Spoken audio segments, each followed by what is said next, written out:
If you have stayed in the township, you've probably required services of internet print from a local internet cafe, or maybe photography from a local photographer. We meet a man today who's trailblazing in this space, providing services to the community of Soweto. One with multi-talents, running a multifaceted business and just doing his thing.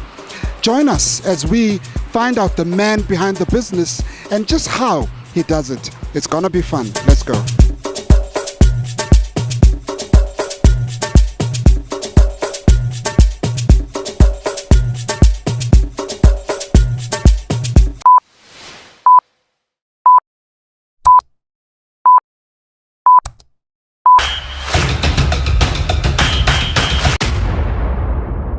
My name is Bongani Mzobe, and welcome to the Khoola Biz Lounge podcast.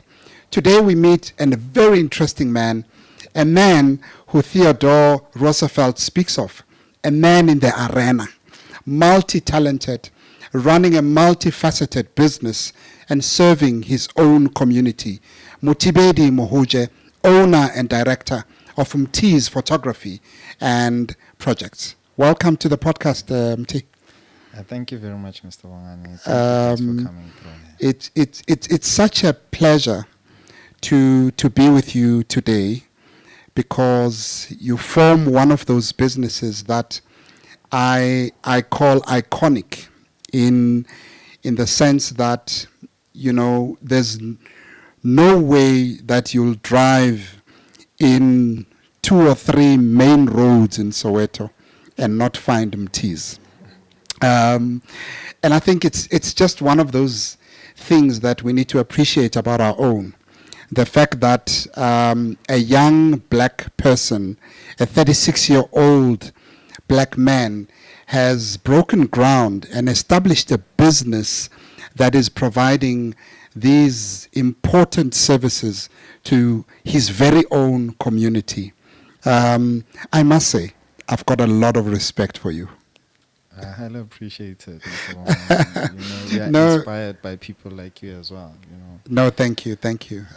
So today we are here to just gain an understanding of what exactly you guys do at Mthi'z.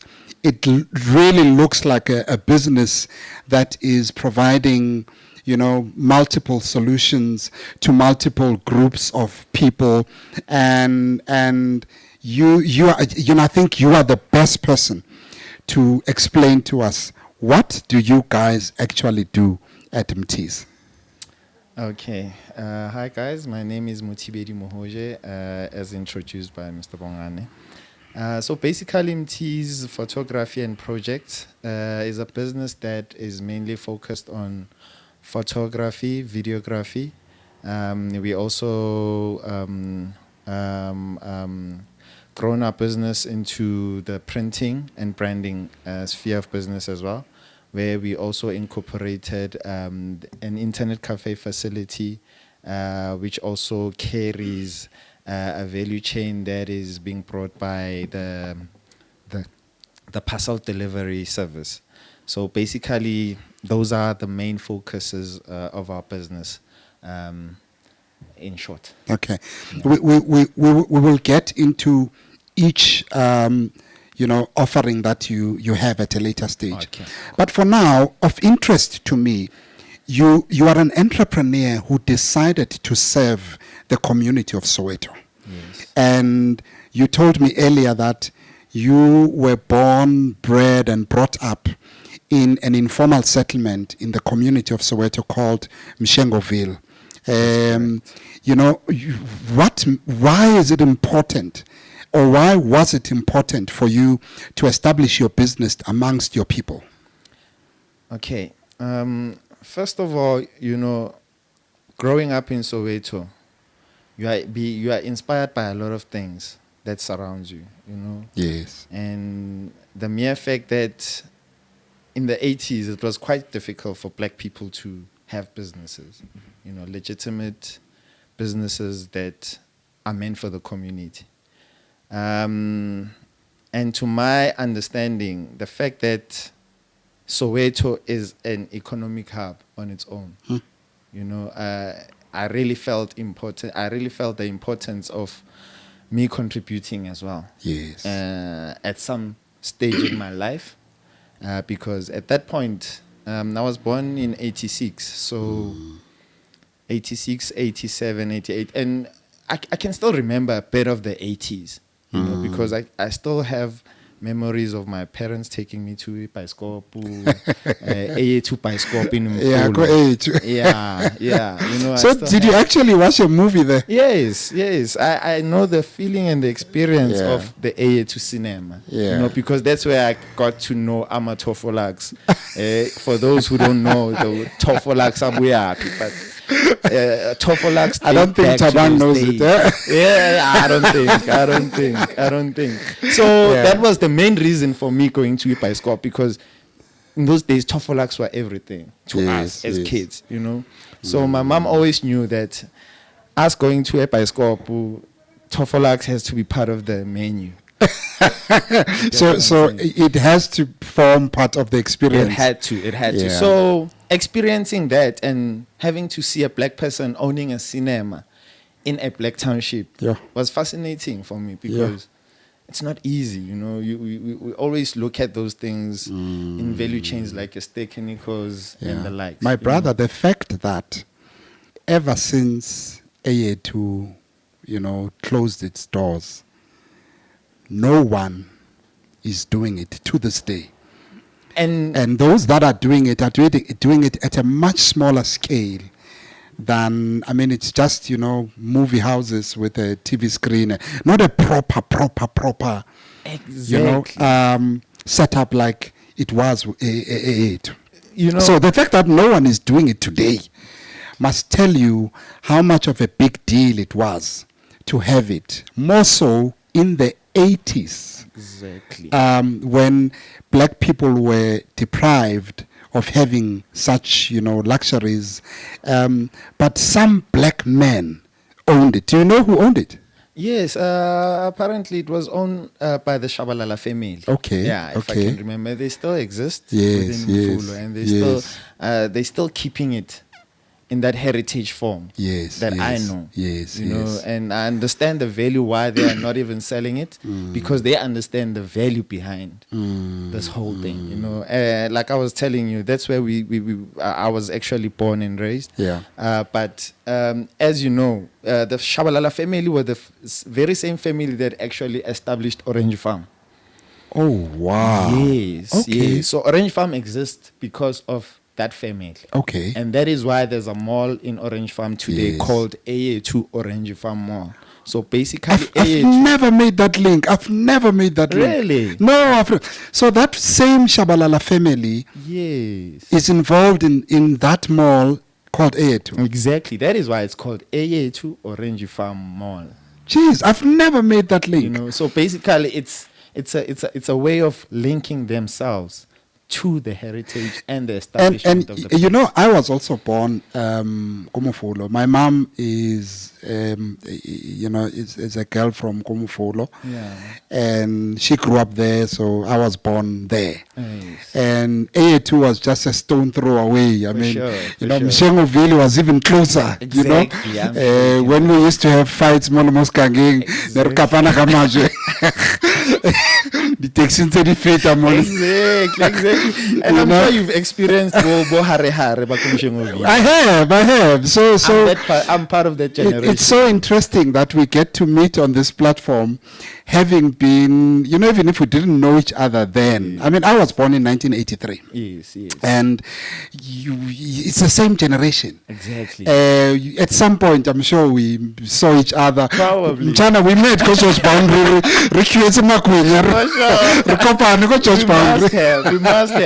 We must have. You know. Yeah.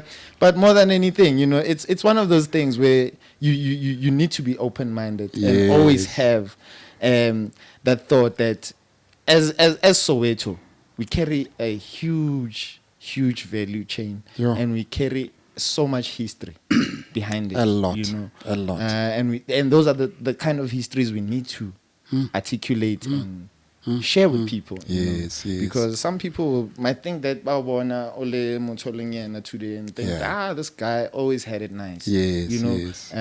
But truly speaking, we know the hard times. Yeah. You know, of Soweto and where it comes from and the businesses. Yeah. You know. And I must say, Mthi, while you're speaking about knowing Tlhopego and knowing the hard times, you know, for those who don't know Mshengu-Ville, Mshengu-Ville was an informal settlement within a community of Mofolo in Soweto. And it used to be along a small river. You know? You're right. And there were just a couple of shacks, a small community of people who were just trying out, you know, this life thing and raising their children and, you know. Exactly. Until a time came when they moved to Orange Farm. And, you know, there was a street that separated our section and Mshengu-Ville. And our section was, you know, the old apartheid forum houses. You know, and at the time, it was so easy for the people that stayed on the other side to look down upon people that came from Mshengu-Ville. What makes me proudest as I sit here with you is the fact that you came from there, but you pulled yourself out of there. Exactly. And you did it all by yourself, which for me, you know, it should be inspiration to every entrepreneur that's watching. Your situation where you are currently can never be your final destination. At all. Ultimately, you decide Exactly. where you want to go, and you make the moves to move yourself in the direction that you want to go. I want to speak about, you know, you deciding to set up a business in the community of Soweto. And, you know, I've also got a business in Soweto. And Sowetans are generally a bunch of people that are quite hard to please. You know, like in other townships as well, penetrating, you know, a community of people can be quite difficult. True. But here you are, you've done it, and you seem to be doing quite a good job of it, you know. This must mean your life back in Mshengu-Ville, you know, your upbringing in the community of Mofolo and Soweto must have given you a very strong understanding of township dynamics. It has, truly speaking, because, you know, if you can remember back in the days, there used to be time frames where you'll find queues at certain points in the area. For instance, you know, around about 5 o'clock, there's a businessman who's going to come through Arekisa Maotwana. At a certain time, there's a businessman who's Arekisa Lebese. You know, basically, all those things, they basically contributed. They contributed big time to what it is, to what Soweto is today. You know, and I value that too much because growing up at the same time in a family that is business driven as well. You know, because my grandfather from my mother's side was a businessman on his own. Oh, wow. Yeah, so it somehow pushed me to actually have that vision and find myself owning up to whatever achievements that Soweto needs to bring. Yes. You know? You are driving me to my next question, because you speak about your grandfather who was an entrepreneur who had a business. It then says to us there is a story that we need to listen to of a business background in your family, which perhaps might have been the inspiration for you and maybe the driving force for you to say, I want to be an entrepreneur. So just unpack your business background in the family so that we understand where you come from. Okay. So basically, my grandfather was known by the name Robert Nkosi. Okay. Yeah, he was based in Pimville, and that's where my mom is from. My mom was born and raised in Pimville, and then my dad was born in Mapetla. Okay. Yeah. Okay. So, but my mom's family was mostly in business because my grandfather was employed at some point in his life. Yeah. And then at some point in his life again, he let go of work and then decided to venture into business. Yeah. And the business he ventured into was the coal business, of which my current internet cafe is actually established on top of that legacy. Wow. Yeah. Wow. So he started that business, coal business, from the 70s up until Soweto had electricity. I think electricity came around about the late 80s, early 90s. And then I think he realized that his business is somehow suffering a downfall. Okay. That's when he started diverting from the coal business into the trucking business and the buses. Okay. So he started with one truck, eventually 2, 3, ended up having 10 trucks. Yeah. And 2 buses. So all of that has been part of my life. Yeah. And in his journey, he also had his own struggles, and he also had his own issues with his kids and the likes, And at times you find that because my mom was a girl, she was the one that had to be married. Yes, and yes. It's quite difficult to have someone of a lady carrying a legacy. The legacy, had been existing because. Were you born at the time? Or how old were you if you were? I was not born yet. Okay. Yeah, I was not born yet. But when my grandfather was starting the trucking business, I was born by then. You were born. Yeah, so you must have a memory of the things that you observed from the old man. Yeah, my grandfather was a very hands-on businessman, My grandfather was... It says a lot about what you are in this business.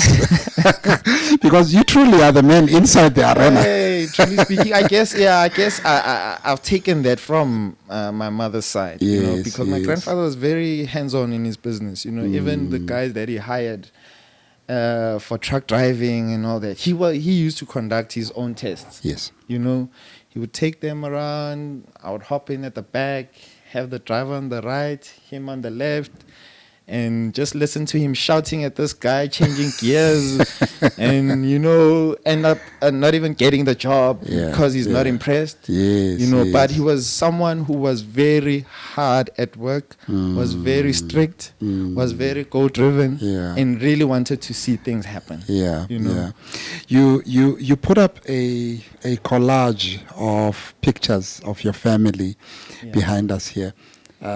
Which one is your grandfather? I'm interested to see this man. Unfortunately, my grandfather is not in the picture. Both of them, unfortunately, because by the time I created this, they had already passed on. Yeah. So on this collage that I have, feel free to remove the mic. Okay. So on this collage, it's basically carrying my current family. That exists, and the only people that are missing here is my elder brother, and his family. So maybe introduce us to everyone who's here. Okay, so basically, starting here, this is my dad, Mthi'z Mohoje. Wow. This is the guy behind this product. And he's still alive, eh? He's still alive. And kicking. And kicking well. Okay, that's Just good. had his retirement about a year ago. Oh, okay. Yeah, and then this is my mom. Wow. This is the woman behind this product. The queen. Very strict. Very, very, a lot of people misunderstand my mom. Yes, yes. Because she's a very, very strict woman. She's very hard. And at the same time, she's a person that wants to see victory. Yes. I guess, Mthi'z, there's nothing wrong with being strict. Yeah. If it inches you in the direction of good. truly speaking, I needed it. Okay. Because as I was young, I was a very, very, very naughty guy. Okay. You know, I really loved the streets Yeah. more than my brother. My brother was homebound, Yeah. you know, more Yeah. relaxed and all. But I was always in trouble with my mom, you know, Yeah. because I really loved the streets. Yes. I really liked exploring the streets. I really loved the experiences you gain from the streets. Yes. You know, because they make you who you are. They do. And they also connect you to the community you serve. You know, They so do. my mom played that role. Yeah. I thank her for that. Okay. And these are my brothers. Okay. The third born and Yeah. last born, Gakwa. Okay. Okay. And then these are my cousins. These here. Yes. Okay. These are my cousins. They were there visiting. You guys look like a happy bunch, eh? Yeah, we have to. You So know. family moments Yeah, are, you know, quality sometimes- moments, especially in this picture. Yeah. You can see that the family culture that you guys have created in your family is a healthy one. We need that, you know, and Yeah. the good part is that, you know, one thing I love about these pictures is because they carry both sides of the family. Okay. So they represent my mom's side of the family. These guys here. These guys Okay. there. Okay. And then these guys here, they represent my father's side of the family. Oh, and who are these guys? So these guys are my brothers. Yeah. Yeah, I can't call them cousins because we share the same surname. Mohoje, Lebon. Yes. Yeah, No. Culturally, they are your Yeah, brothers. they are my brothers, Yes, cultural. yes. So their father is the firstborn Okay. from my father's side. Yes. My third is the lastborn. Yeah. Yeah. So they carry that value. And Yes. then these are my mom's friends. Yeah. The two are my mom's friends. Yeah. And then the other two are my Abu Mamngane bang. Okay. Okay. Yes, because Okay. they are sisters to my mom, but they're also cousins. Yeah. They're basically cousins. Yeah. This is my grandmother. Let me just get a cordless mic. And then this is my grandmother. Right there. Okay. The woman behind me also getting driven in business. She contributed a lot in Yeah. my journey Okay. as a business person. And that's my father's friend. Just having joyful moments together because Yes. we come a long way. Yeah. This is my mom's friend. Okay. She's late. Yeah. And then, where's my son? This is my son. I was just going to ask that you are skipping this picture. I don't know why. Yeah, You're not I'm talking gonna about come this back. one. This is the man who owns the legacy. This is the guy. You're busy playing games. This is the guy. They will suspend you from your own business, eh? This is the guy behind. Yeah. You know, this is the guy that has pushed me, that has driven me to be where I am. Yes. You know, yes, because yes. when he was born, I was facing huge challenges in my life. What does this collage mean to you? When you look at it every day, you come into the store, what does it say to you? You know, I know you come in every day, you forget what's on the wall. Yeah. You don't look at it. But some moments, you know, you just, it catches your attention. When that happens, you know, what does it invoke in you? The Mshengu-Ville moments Yeah. to where we are today, Yes. you know, as a family. Yes. Ebe ikhulele emkhukhwini, you know, to where my dad is. Like, it's so unbelievable, guys, because this guy built himself a double story, Yes. you know, and he actually built his dream home Yes. from nothing. You know, this guy was earning 300 a week, you know, and having to raise 4 boys. It's quite a challenge. It is. You know, It is. but he managed to do that. Yeah. You know, he Yeah. sacrificed a lot and made sure that he achieves his dreams. Yes. So when I look at this picture, it always encourages me to know that I can do it. Yes. You know, Yes. it doesn't take education because my parents are both not educated, Yes. but they're living in a house of their dreams. Yeah. You yeah. know? Yeah. They're living in the house of their dreams. They're driving a car of their dreams as well. So I'm inspired by their drive Yeah. and their perspective to life. Guys, if you're an entrepreneur, and you are not taking the lesson that this man just dropped, he just dropped a gem. it does not take education to be an entrepreneur. Exactly. All you need is the drive. That's all you need. All you need is the purpose. All you need is to have a reason to start. Exactly. Once you've established that reason to start, go on and do it. I'm so proud of you, Mthi, because you having this collage in store means that you, even though you run the business on a daily basis, you run it with your family. You know, when your mom is in Orange Farm and you have a moment that makes you emotional at work, the closest thing that can get you to say, Mom, look at where I am, is for you to come out of the other side, come this side, close the door, close the roller, and look at the collage and cry if you want to cry, and be as emotional as you want to be. Yeah. Because with this here, it means they walk with you everywhere you go. They carry you in everything that you do. And in turn, you carry them by making a success of your business. Truly speaking, well said. You know, the way you have said it is exactly how it is, because at times you go months without seeing them or even speaking with them. Yes. You know, and the worst case scenario is the fact that I'm also somehow losing a part of my son's life because of the sacrifices that I'm currently putting in. Yeah. You know, but they are the people that are actually playing my role in his life. Yes, yes. You know, yes. because the only part that makes me be at ease is the fact that I know whatever they are instilling in him is exactly what they instilled in me. In you, yes, yes, know? yes. And that's what makes me confident enough to know that my son is in good hands wherever he is. Yes. All I have to do, I just need to carry on, push as much as I can, and just be an inspiration to him as well. Yes. Because it's always good to hear a son always telling you that Papa ke batla ho tshwana le wena. Yes, yes. Papa ke batla ho tshwana le wena. Does he say that? Yeah, he does. You know, that's so cool. You know, and when he's around, he'll be like in the morning,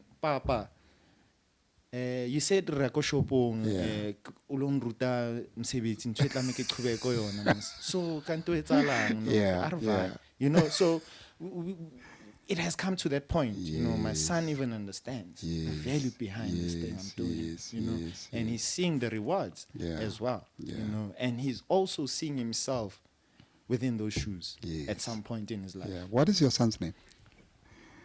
Lebitso la hae ke Lethabo. His name is Lethabo because I named him Lethabo because when he was born, I was in a very drastic and unhappy situation. You did say. You know, and him being born at that time was actually joy to my life. Yes. You know, he brought Lethabo Leo. Yes. It can replace all the material stuff that I was gunning against at that time. You know, he replaced everything that was left behind. Yes. You know, and the rest is history. Hence, I tried to, when he was young, try and keep memories with him as much as I can. Yes. You know, Yes. I wanted him to know that even though I was not part of his life every day, but whenever we were together, we have moments that we instill in each other. I want to say something to Lethabo. You know, sometimes as a father, you might say something to your son, but because you are constantly around him, even though you don't stay with him, but when he comes, he's used to you. You are his father. So sometimes when you say to Lethabo, my boy, Papa Orata, or Papa is proud of you, he might not really, you know, grasp it like he would if someone else were to tell him that. So I want to say something to Lethabo. I know he's going to watch this. Yeah, for sure. Lethabo, my son, I want you to know that your father is very proud to have you as a son. And I can give you this assurance this business that he has created as a legacy for you. 10, 15 years from today, you will have an opportunity to come in, join the business, and carry it forward. And your father is creating ground for you and your siblings to take this legacy forward. And I just want you to know you have a father who loves you. I highly appreciate that, Mr. Bongani. It means a lot, you know. It means a lot, and I believe he will take this seriously, you know, and value it the way I value it. Yeah. Because, truly speaking, na my Kavela, your Gucci's, and the likes are in this business. Yes. Yes. Everything you have, you've put into this It's business. in this business. You know, clothes has never been part of my life because at school, you know, you are surrounded by friends and kids. Yes, yes. And at that time, they're getting everything they want. Yeah. You know, and here you are. Ozwakala ka di bronze tse tjekileng. You know, oyapara Sunday to Sunday, Yeah, ki school uniform, at the same time ki party udlala. Yeah. You know, you are faced with such challenges. Yes. You know, but in my mind, I just told myself that, you know what, I don't want to cause my parents stress unnecessary. Yes. Because I've seen parents who had fallen depressed because of their kids Yes. and their demands. Very possible. I understand. And to me, it's something that I did not want to see my parents go through. Yes. Because I understood. It's something that I witnessed. I saw this guy's pay slip, nearly 300. And here I am. There's something that I respect about people who come from humble beginnings. Yeah. You know, when you spend a lot of time lacking, Yes. you are in lack. You are constantly lacking. Hausena boroto, hauna ditlhako. Hausena ditlhako, you know, hauna jacket. Yeah. Abare iya kerekeng, you wear the same clothes every week, you know. Yes. Habari ki private, you apara service ko sekolong, you wear ditlhako se ntse o bua ka sona, you know. There's just this one thing that I respect about such people, because once they take a decision that they are lifting themselves out of that space, you can't use their circumstances against them. Exactly. It is impossible for you to use their circumstances. If someone is poor, ne? Yes. But if they are rich in their mind, no matter what you say about the person, it means absolutely nothing, because their circumstances for them are just a temporary physical situation which they are probably working out how to get out of it in the near or, you know, in the future. So I'm proud of you. And I know we've spent quite a bit of time on your personal background and your history. Yeah. But I want to say this. I'm proud of you, because today, as a child born on the other side of the road, Komofolo, Yeah.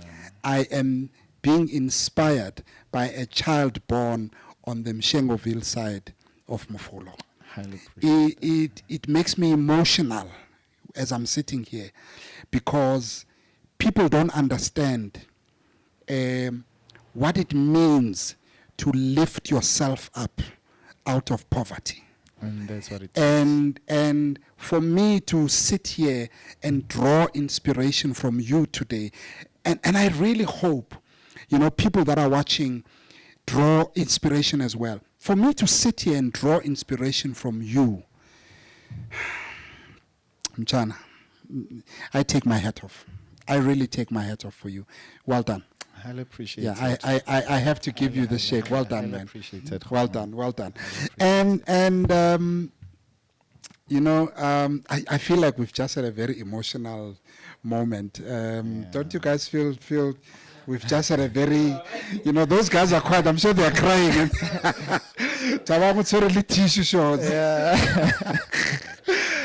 They just need to know. So just maybe let's go back before the business. Yeah. What were you busy with before you started this business? You mentioned earlier that you've never been employed. Yes. Which I, you know, when I'm going to take off all my hats for you. I'll end up with no hat on my head because I'm busy taking off hats for you. But tell us, what did you do before starting this business? Okay. So basically, truly speaking, some things, I believe you are born with them, you know. You are born with them and you carry them from a young age. So my mom was somebody who was selling second-hand clothing. Okay. And, you know, it was tough, like I said. And it was tough for me to watch my mom carrying heavy plastic loads of clothes that she's going to sell all by herself. You know, something will hit me so hard, or I'm going to the streets just to play, and this woman is going out to make means for me to survive. Why don't I add the value in what she's doing? You know, and I would take that up, and I was like, Mama, carry yours, I'll carry mine. Yeah. You know, and she'd feel, you know, very sad and plastic. But I'm like, skawara, we'll get there. We'll get there. And eventually, I spent most of my time with my mom in that sense, because she was instilling that confidence of being able to go into somebody's house and sell. Yes. So you guys would sell door to door. Door to door. With plastics of clothing. So you're carrying a load. Refuse bags. A refuse bag, basically. Bags. Door to door. Door to door. Door to door.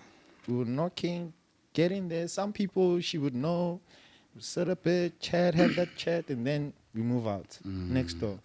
Just like that. You know, and it's something that we used to do almost on a daily. Yes. And sometimes you'd find that, okay, there's a season for certain products. Yeah. Let go of that, you jump into something else. Yeah. So things like your socks. Yeah. You know, I would come from school. Mama, plastic, she arranged. Yeah. House to house. I'm selling socks. House to house, selling socks. House to house, selling socks. You know, at some point, December time, when my dad used to work Kopik. Yadi Polpen. Okay. Yeah. So end of the year they would give them just a box of, I don't know if they are rejects or whatever they are. Yeah. You know, but they'll just give them a box of stationery, mixed stationery and the likes. And I'm sorry to say this big, but it's not that I was trying to kill your business, but it was the toughest times of my life. Yeah. You know, I had to find means of surviving. Yeah. So at school I would take those pens, rulers, and the likes, getting class to class. Yeah. I'm selling. And you know, the good part was that even my teachers at school understood. Yeah. You know, that this guy's Chana, I feel like we need to do this. If anyone at BIC gets to see this podcast, Mothibedi used pens that he used to give to his father, you know, December as a Christmas gift to your employees, to resell or to sell, you know, as a means of survival. Yes. Here's a man who is openly saying, I created means of survival and I bought bread using this. And if anything, I think the guys at BIC should be proud of you. And if anyone at BIC is looking at this, here's Mthi. He's running a business that is providing internet, print, copy, photography, and your product fits in perfectly to the business that we are zooming in on today. Truly speaking. If you are watching this, please give this man money, give this man sponsorships, give him support so that you use his story to turn around the lives of other children who might find themselves in this situation. Sure, sorry, my leader, you can continue. No, I'll appreciate it. Yeah. Yeah, so basically those type of opportunities, it's things that I used. They actually contributed to where I am, you know, because it was very tough times of my life, you know, having to find yourself not having enough money to buy a train ticket. Because I started using train all by myself at the age of 6. On your own. On my own. Meaning, I'm leaving home, I'm going to catch a train, no supervision, nobody's guiding me, except my brother. My daughter is 13. I'm still uncomfortable for her to catch a taxi. Yeah. Wherever she wants to go, I'm there. I want to drop her off and pick her up. You know, currently, funny enough, last week, I was telling Letab, you know, boy, at the age of 6, I used to ride a train all by myself. Where to? To school? To school, to town, to Soweto, to Lens, because I used to, like I'm telling you, the entrepreneur. Glostoka. Yeah. You know, Glostoka. I need to use the train because. But how did all of this now affect your academic performance at school? And when did you matriculate?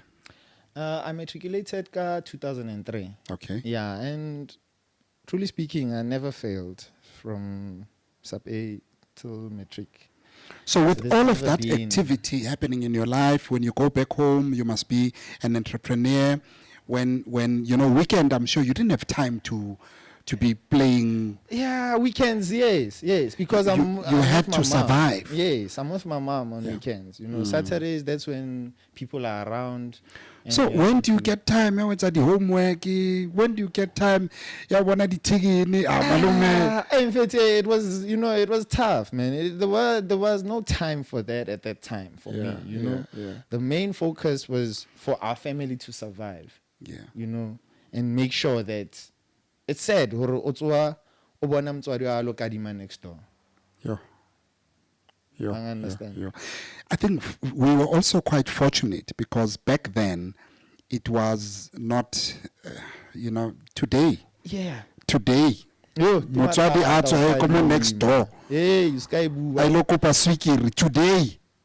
No ways. And then We were lucky because at that time it was sort of acceptable in society that, you know, Amamulife, there is a problem, no one is working, and people would actually, neighbors, Yes. they could even bring food to that family because they know that there is a problem. They didn't need to be asked. Exactly. But today, It's a problem.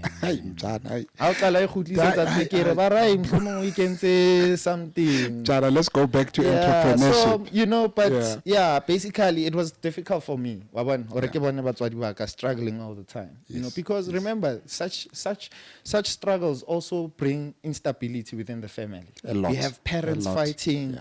you know, you have this, we grew up under, you know, abuse was something that was easily, Yes, yeah. you could easily find abuse Yeah, anywhere. yeah, You yeah, fit the yeah. thing, you know. Yeah, Not these I guess days. also you know, living that life, you are constantly under stress.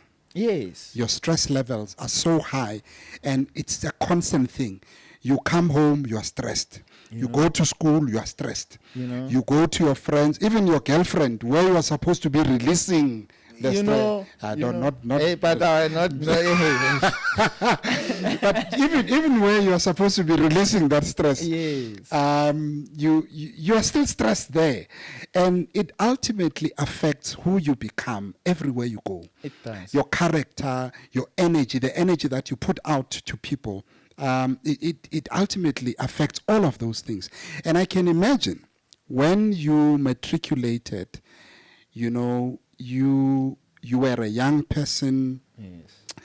having a lot of money problems, you know, and probably feeling that you are at an age where you must now fend for your mother instead of your mother fending for you. You know, when you know, us boys, when you get to that age, you are like, no, now I'm a man. I must, you know. But how long did it then take you from that point of matriculation to starting this business? And in between you matriculating and starting this business, did you get any more education than your grade 12? Yes. I matriculated in 2003. I used to study, I went to school go Southview in Lenasia South. Okay. Yeah, my primary was in Annandale. Okay. Yeah, and at a school called Daleview Primary. Daleview, okay. Yes. Okay. But now it's a secondary school now. Yeah. So that's where I matriculated. I matriculated Lenasia South and then found myself moving from Orange Farm to Pretoria. Okay. Yeah, a city where I knew no one except my brother. Was that for further education Yes, and it was training? for further Okay. education and training. Yeah. I wanted to be in music more than anything. I wanted to study music because I grew up loving music. I was in a lot of things when I was growing up. Yeah. You know, Yeah. So you wanted to produce music? produce and sing as well. Oh, you okay, know, because okay. we had a group. Yeah. Back in those days, I had a group with my gang, with Yeah. my Machitaka. Yeah. The group named Nelly BSK, both of the same kind. Okay. Yeah. When we close here today, Tabak is listening to a song by BSK. Today, when we close. And funny enough, there's a track already. Is there a track? So Tabak, why is it? No, then he can come sing with you. When we close, you are coming here. You know, that's the good part, you know. I was just about to say, I would believe it because from the first day I met you, you came across as a creative and an artistic person. Yeah. And you don't really get into this business if, if you don't have that thing about you, you know. Exactly. So I would believe it that you wanted to be a musician. But Chief, when we close here, when we close today, we're moving these tables. Everything is here. We shot nothing. The mics are here. The mixers are here. What do we need? Don't worry. Everything we cover. And Tabang, you've got time. You can call the other BSK members. Maybe they live around here. We need a performance. So you wanted to do music. Yeah, I wanted to do music. So Okay. basically, I got to Pretoria, went to the art school, the art campus, tried to register music. Unfortunately, I did not qualify. Okay. Yeah, because you were supposed to have been doing music from a secondary.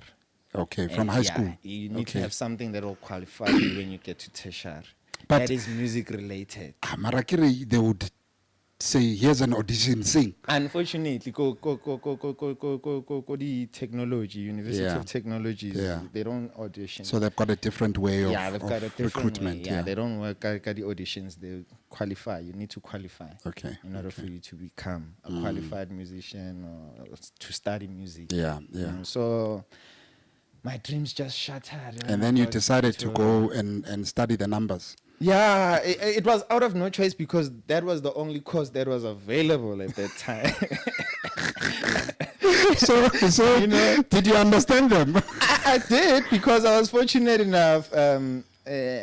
In high school, I studied your commerce. Okay. Yeah, so somehow You know, accounting is my strongest. It's my strength. Yeah. So geez. I'm the type of guy that people would come to and say, hey, Jana, help us, get income statement. You know? yes. But one thing I know about accounting, Yeah. Fotla. Yo, Fotla. let me tell you the reason. People, why. I've helped a lot of people with accounting. Right now, the Yeah. reason why I couldn't complete my national diploma, Yeah, I'm just left with one accounting subject. yeah. One. What is it cost? Yo. That's where the headache is. Yeah, no, that's my greatest I don't strength. want to lie. I used to help people with cost and management it? accounting, financial accounting. You know, so that's my strength. Yeah. So I know before I help you, I laugh at you first. I'll say, yeah, do it first. I want to see. Just put it here. I want to see it first. And the funny part is that, you know, once people know you are doing accounting, Yeah. they'll come to you Yeah. asking for that help. I had people on to say accounting, you know. Yeah, But yeah, fortunate enough, I went. I found myself in the accounting vicinity. Yes. Studied finance and accounting, public. Yeah. Yeah, and then, like I said, just got last subject. Okay. Business came in. Yeah. You know. So the business bug. Yeah, the business Just part bit you, just, yeah. you know, crushed Yeah. whatever that was Yeah. behind, you know. Yeah, And yeah, I found myself jumping into business Okay. soon after Yeah. tertiary. But was it because of, you know, sometimes there is an opportunity that you can't miss, because, you know, if you don't act now, you will miss that opportunity. Yes. Was at it something time. like that? Yes. That at you that needed time. to act on Yes, immediately? Yes. What was because that? at tertiary, now remember at primary, Nikiriksa stationary, the secondary, it was stationary, it was the same vibe. When I got to tertiary, my business changed from the stationary part to narcotics. Okay. Okay. Yeah, so basically I used to sell cigarettes. Yeah. Yeah. So when I got to tertiary, I realized an opportunity to sell cigarettes because I was struggling later. Okay. Remember, I'm from Orange Farm to Pretoria, where you know no one. Auna malume, auna ragadi, auna ausuka welang wena. You know, you have only your brother. You're on your own. Yeah. You know, I only had my brother. There in Pretoria. Yeah, Okay. my brother, the eldest one. Yeah. I started a bridging course. I had to do a bridging course Yeah. before getting into my first year. Okay. So I did my bridging course 2004. 2005, that's when I got to get to the main campus. Yeah. First year. Yeah. And then when I got there, that's when I realized an opportunity to Raman. These guys are buying cigarettes for 150 go tuck shop. Aye, there's a gap for me. Let me tell you, you know, guys, take this seriously. Yeah. Take this seriously. Yeah. You don't need 10,000s and thousands of dollars or rands to Yeah. start a business. No. I started that business at 20 rand. Mm. I bought 120, 20 A1, Yeah. Stay Vicent. Mm. Got to campus, sold out. Next day, took that profit. I bought Cotley, Stay Vicent. Yeah. Now I have 2 brands. Yeah. Sold out. Yeah. To eventually, by end of the month, I ended up buying a carton. But the principle is the same. If you are in business, the only way to grow is if you reinvest. Reinvest. If that's the only way to find growth. Reinvest. Kahle kahle ukudla imali, it's, you know, mina, I don't understand entrepreneurs who go work, generate an income, and then they just chow that money. Yes. And then eventually the business shuts down. You know, Mthi'z, I established G Green 2 years ago with a phone. All this equipment You that you get see what I'm here, saying? all this equipment that you see here is reinvestment. That time. Mthi'z, I'll tell you a short story. I came out of prison on the 6th of November, 2019. I come from prison. Oh. It's 2022 today. Sometimes I'm shocked of the things that I have been able to achieve. I shock myself sometimes. So when you speak about determination and knowing what you want, you don't speak about something which is separate from me. Yes. It's something that when I came back, I didn't know. You know, when you come from prison, you don't know what you are going to do. You don't know what form life is going to take. Yes. And also, there's this cloud that's hanging over you that you've got a criminal record. There's nothing you can do, and you find a lot of us who come from correctional services. Then we become complacent. We just say, there's nothing we can do, and then you have no choice because you must eat. The stomach wants to eat. Yes. Then you must go back to crime. Yes. So stories like yours they give me a reflection of my story, where I come from, and I sit here today not because I have anything special that other people don't have, but it's because you acknowledge the fact that you don't start because you have it all together. Yes. You just start. Just start. The key, entrepreneurs, just start wherever you are, with whatever you have. Just start. Exactly. And if it is indeed your blessing from God, the Lord knows how to bless that thing, to multiply it, He will multiply to it. make you, to enlarge your territory, so that when people look at you and they say, hey, how did this one do it? Can't you just have a blessing? Whether it's God, it's your ancestors. When something is blessed, it becomes blessed because you are making something. Even God, even answer, they won't bless something if you are just sitting there. Exactly. You want blessings, Exactly. get up and start. True. And I'm so inspired right now, with your story, because you were able to turn around every situation, and for me, Mvano Spinara, you are a person who's spinach top, you turn around every situation. And I guess the lesson for me in your story today is that the only way to fight poverty in our communities, well, maybe not the only, but one of the most important ways we can fight poverty is entrepreneurship. No other way. Is entrepreneurship. No other If you are way. sitting at home today, if you've woken up today, there's no bread at home, and you've got shoes that are still in good condition, unale 5 years, usadiapari, go and sell those shoes. Finish and clap. Sell them. Finish and When you clap. come back, go and look for a supplier of second-hand clothing. Now get into the second-hand business. And as long as you can make a profit every day, Mchana, I respect businesses that make a profit I don't care, whether it's 100 rand, just make something every day. Exactly. Sustain yourself, reinvest in the business, save for rainy days, and you'll be fine. So in everything that I'm taking from your story today is that you were born into poverty. You grew, and until you matriculated, your circumstances had not changed.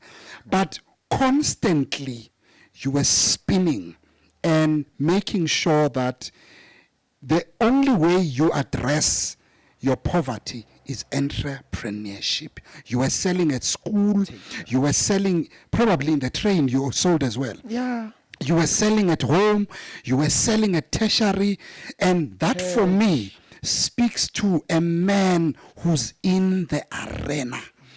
You are a man who's in the mix of things. And when poverty strikes you, you strike back with entrepreneurship. My brother, before we speak about your products and services in the business, I just want to ask a question briefly. Yeah. Did you have to write a business plan? You know those old business plan, 50-page business plan, but for funding, just bring a business plan. You don't even know where to start. Did you have to write any of those documents to establish this business? Truly speaking, you know what causes delays in establishment of businesses, especially in the black community? We always think that starting a business is paperwork bound.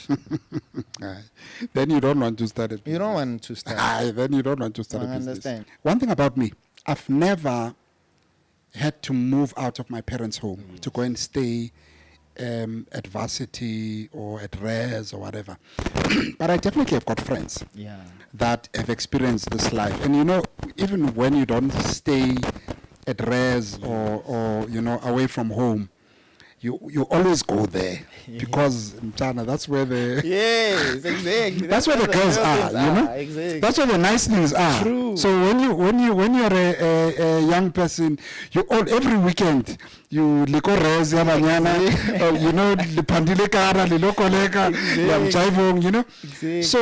So I know that life, and I know the pressure that it can place on a boy child or a male young person.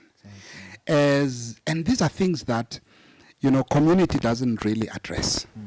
The fact that as a male young man, you start experiencing so much pressure from the minute you step into varsity, because those kids are beautiful. Yo, I would tell you one question I would normally get from guys. You know, I had this corner, building 30. You know tertiary. These structures we call them by numbers.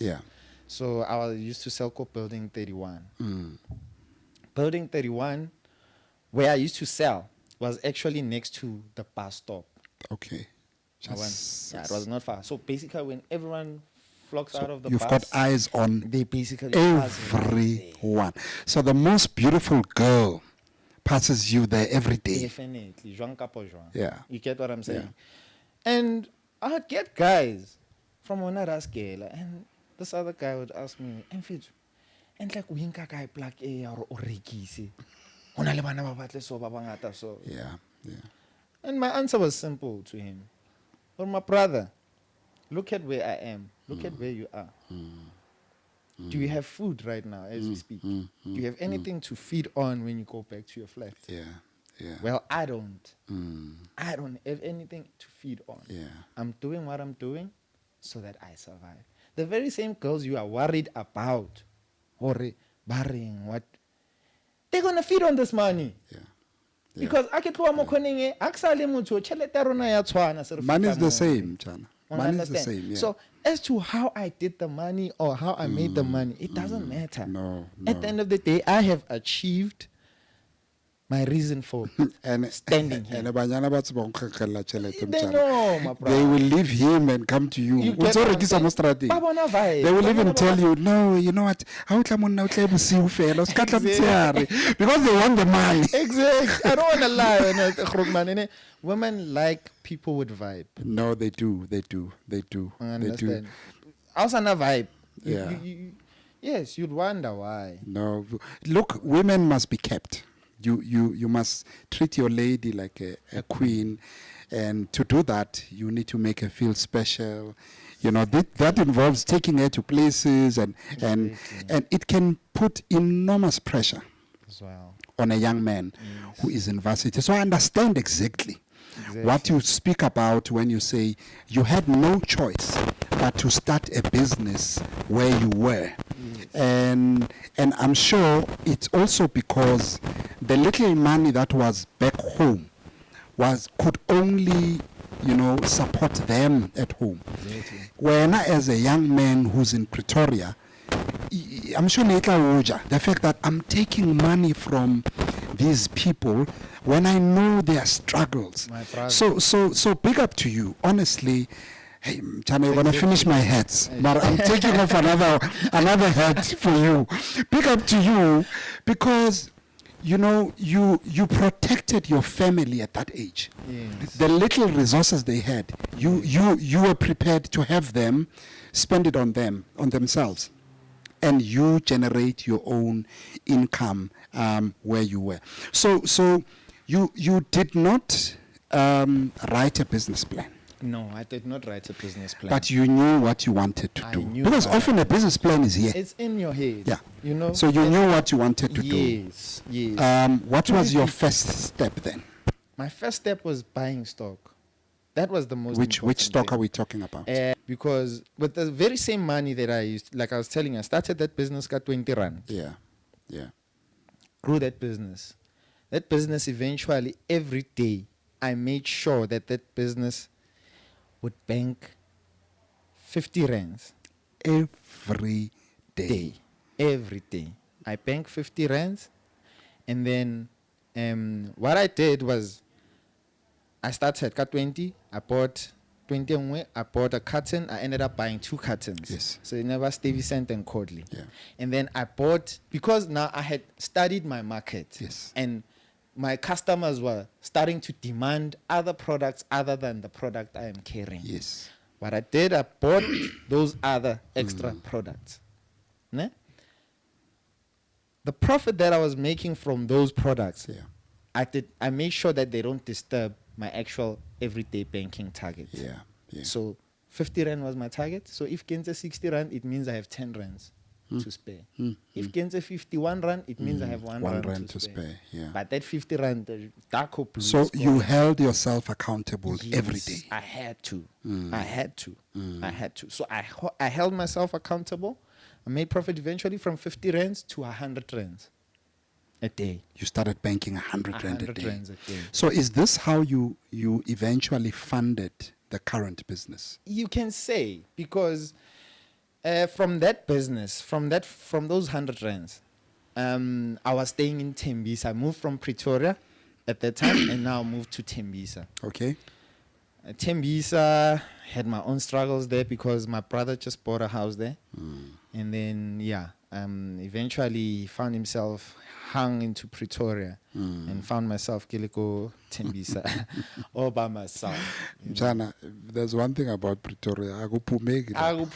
Pretoria. I don't want to lie. Even I was Akupumeki. pushed by a situation out of Pretoria. Yeah. But had it been my choice, I would have stayed in Pretoria. I know a couple of people that went and never came back. Yes, We just that's speak on just the Pretoria. phone. That's it. Yeah. That's Pretoria for you. So due to certain situations that pushed me out, then I went to Tembisa.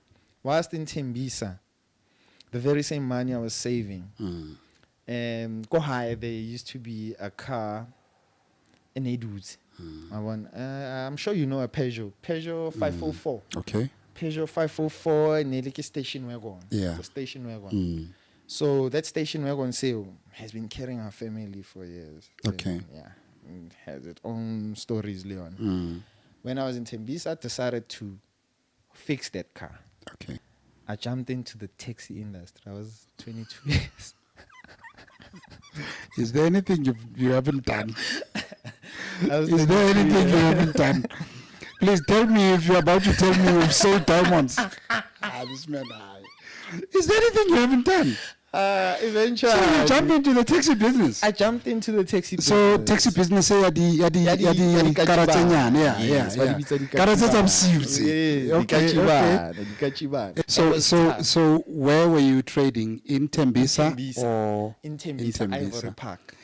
So aren't there like taxi associations where you need to get some sort of a license? I was. So you even went as far. So basically, that car got fixed and it was running. Then established a connection. This guy that is connecting me to these guys doesn't have a certificate himself. Instead, he's running under somebody's certificate. Yeah.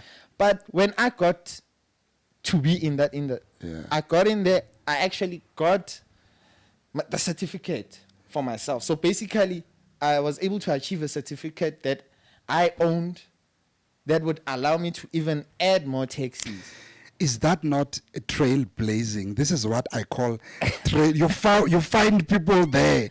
They don't have the required paperwork. You know. And when you jump the queue. I jumped the queue. You just have paperwork like that. Just like that. That guy could have moved and started working under your license. Exactly. So was it a local operation? It was a local, but Yeah. it was also open to So you could go to town, Joburg as well. the likes. But Okay. now, because of the car I have, it doesn't allow me So you could only do local routes. local routes. Yeah. But now, should I had funding to actually maybe buy a taxi or Quantum, I could easily just get in there. My taxi starts running. Okay. Josie line and whatever. Hold on, Chan.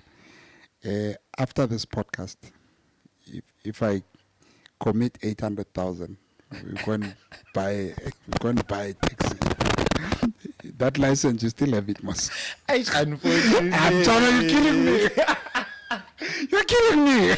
Unfortunate. I've got money. I don't know what to do with this money. Unfortunate. Hey guys, I'm joking. I don't have money. I don't have money. Don't call me borrowing money. I don't have anything. I'm poor. No, unfortunately, you get into an industry. Yeah. And when you get into an industry, you sit there and you watch how things are being run. Yeah. And I was 22 years, remember? I'm fresh. Kentwana, basically. And even you can even imagine my voice. Yeah. How small it was. You look younger now. You don't look 36 now. So when you're 22, you probably look 16. You can imagine. So my time I go taxi rank yeah. I had a strategy because when I got there, I also had a strategy. Yeah. My strategy was that these guys, the very same guy that also is connecting me and is also in this industry, is using a small car, a car that can carry on only like 5 people. Yeah. And the more how it works, 3 at the back, 2 in the front. Okay. And another 2 in the front, it goes to long say 1. Yeah. One understand? Imagine yes. That's how it operated. That's how it operated. And no one was questioning. No one. It's either you are in or out. Black people, let's it get doesn't take it or leave. No, but let's get away from this thing of just taking things as they come. Can we just normalize speaking out against things that are a disservice or that are a disadvantage to us? I mean, imagine in a car, imagine, and you're paying full price. Now I was going to pay half price. Full price, Baba. I don't know, three car drive. So I'm sure some of the ladies, when they wear miniskirts, you were asking the leg to come. No, fortunate enough, with my car, because it was, remember, it's a station. Yes. My strategy was that I want to utilize the whole space I have within that car. Okay. Including that space at the back. Including the back. Yeah, because you've got a big space, especially on those old Peugeots, I remember. The station, we're going to spaces. Very spacious. It would carry 8 kids, 8 to 10 kids. Yes. Adults. So how many people would you carry in your car? So now my plan was to carry 9 people. Per trip. And basically I could even take 10. So, because 4 could sit at the back, and then 4 could sit in the middle, and then 2. And then 2 go pay. I hope you changed it to 1. Unfortunately, because I'm new in this industry, and there's these guys who are running things here. You need to work according to their specification. In the taxi industry, you toe the line or you go. You go. Yeah. One understand. So, nakin now, I can fitla. Nak batla laisha 10. Bara yebab. Nazo slanye. Yasangana. Nazo sangana. Also, now you stand to make more money than them. Yes. That was my strategy. So it becomes a problem because now you are eating more than them. Yeah, but you are the bigger and car. I do, But because we are dealing with people. But were you able to do drop-offs and pickups along the route? You can, but there are also rules within those drop-off. So if they find you 3 kilometers away from Esbayeni with 9 people, is a problem? It's a problem. They can take that car. Or utswile ka route wrong. One understand, you started ka route mo sa tlamang no tlamo khutle ka that route. When o qadile ka yona. Yeah. They take away your car. Jeez. So you went into this taxi business. How long did you last in this business? I'm fine. I can last, man. I don't wanna lie. It's tough. I lasted about 2 months. 2 months was enough because of the challenges within the industry. Some things you realize them once you are in them. you know, because I got to realize a lot of stuff. that So we did not know. maybe it's good that we drop a gem quickly.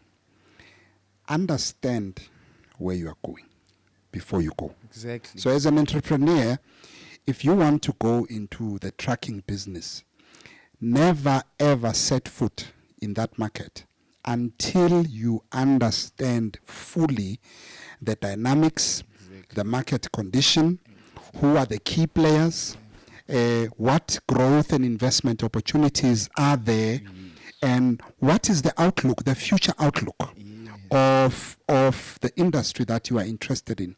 Because if you don't do that, then you invest money you've made in another business, Yes. hoping to get a return on that investment. You don't get it. I can, now sitting here, I can tell that you lost money in that venture because you lasted 2 months. 2 months. And you had invested money from the cigarette business to fixing this car and getting it on the road, and even those exorbitant cost of taxi licenses. And you lost all of that. I lost all of that. Because you probably had not calculated as much as you should have. Truly speaking. Yes. Truly speaking. So it is critically important as an entrepreneur, you know, understand the risks of where you are going, calculate them very well, so that when you are there, you are not shocked, you don't have surprises. Yes. You come across something and you are clear that you know, I had anticipated this. So in your entrepreneurial journey, if you are watching from wherever you are, understand the risks before you go into a business. Truly speaking, you have to understand those risks because, you know, we look at the taxi industry from afar, you know, and we see these taxi owners, you know, he's buying quantum after quantum after quantum. And then you think to yourself, I could choose this industry. No, these guys are really making money, you know. But until you get into that industry and you start realizing, Ori, how much is this guy sacrificing in order to make that taxi? I've learned in my business history. I mean, I was in business before I went to prison. Yes. So I've learned in my business history that the only way you can say you understand a business or an industry is for you to, you know, to have the access that a business owner in that industry has, of bank statements, of costs of carrying that business from an insurance, maintenance, just the upkeep alone of a business can pull you down. It does. Because if you think you can afford a business at this price and disregard the cost to, you know, the cost of upkeep, you then run into big problems. But our problem as entrepreneurs is that we struggle to do one simple thing. No. Abuti Muthibedi, how do you do this? We are, you know, we are obsessed with the idea that I need to achieve self realization. I need to stand on my own 2 feet. That you neglect to find people who have walked the path, the journey to be able to hold your hand and say, you don't go there. It's hot there. Come back this side. We just have a culture amongst people now. We don't help each other. Unfortunately, you know, we are at that stage where people feel pressure. You know, how to someone you feel like that person is going to somehow be bigger than you know, just because umubonsite something. But know? Is that not foolish? Because it is. The only way to receive is to give. Truly speaking, you know, I always tell Tabang, or guys, I'm leaving you with this business and I'm on the streets for a reason. It's not that maybe I'm smart or what. I'm transferring. Man. Yes. I'm actually yes. transferring. You are actually giving them room to discover themselves. Exactly. One day, Tabang will be an entrepreneur, very successful. I already know it. Exactly. My other businesses, I'm a prophet. Don't worry. Yes. So And that's good. you are going to be very big, Wanasan. Very big. Tabang is going to be a very successful entrepreneur. But all that he will be will have come from the space that you have allowed him. Because sometimes as an entrepreneur, your presence limits the staff's ability to discover themselves, to do their own fault finding. Exactly. When there is a, Tabang will tell you, they normally laugh. My team normally laugh when they call me, and Tina, we've been doing live content for the longest time. Yes. So live content, things are live, Mjana. Live. If the microphone is not working, a solution must come now. Tell me about it. So if you're still going to pick up the phone, call Bongani, I'm in Kuruman. Bongani, Mikey, what do I do? He'll tell you. The answer is simple. Find a way. I am not there. Make it. Find a solution. And most of the time, that is where they have developed themselves, because they then develop that thing, that instinct to find out more about this piece of equipment and say, oh, by the way, if I switch off this thing, then it turns off, then it doesn't work. Exactly. The next time they are in front of the customer So the next time they're in front of customers, then they know that I had this experience. I solved it on my own. And because you, as the business owner, has created that space. And So big up to you for allowing your whole team. I think ever since Kitlamu Moshopong, I've found you here, once? Yeah, I think once. Yeah, once or I twice. think it's the first day you number. Yes. That's the only time I found you here. The rest of the times, and I've been here many times, the rest of the times I've never found you here. Yeah. And the reason why your guys are so competent in what they're doing, one, they are confident, they are competent, they are,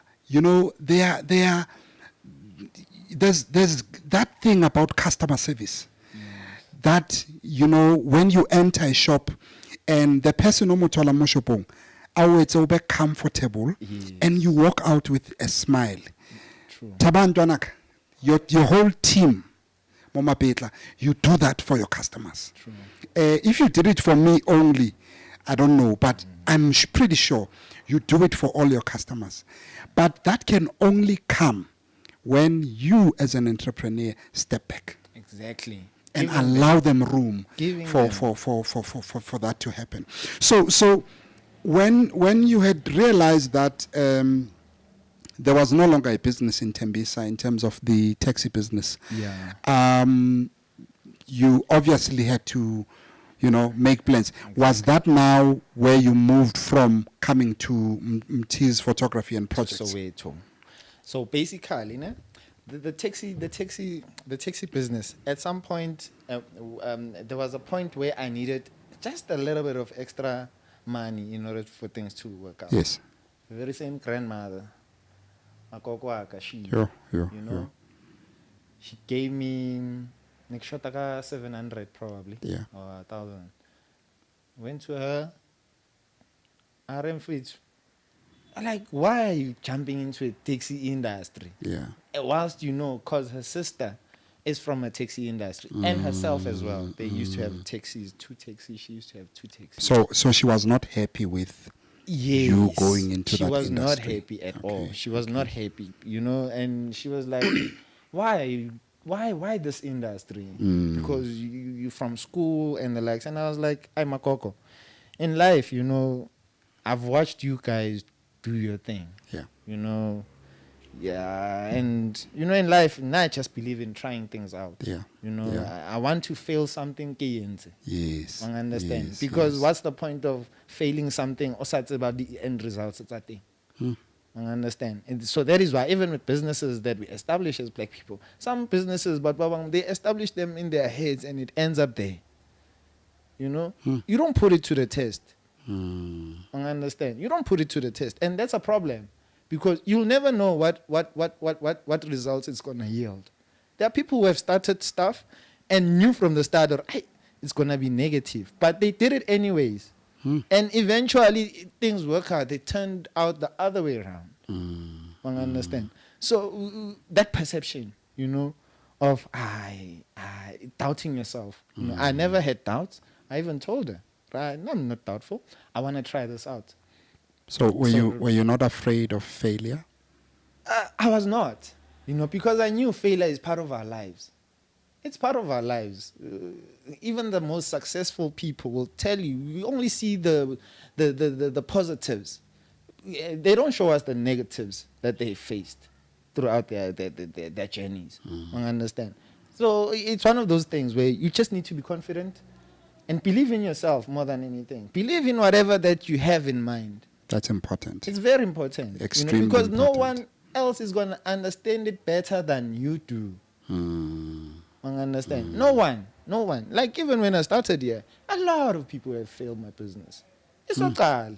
I understand. But they don't know what I have, what I am carrying. Because most of the time we start businesses as expecting support from the people we know. Yes. That is why most of our businesses are failing. Because we are expecting support from people we know. We're expecting support from the community, from the person next door. And only to find Muta next door, he doesn't need your service.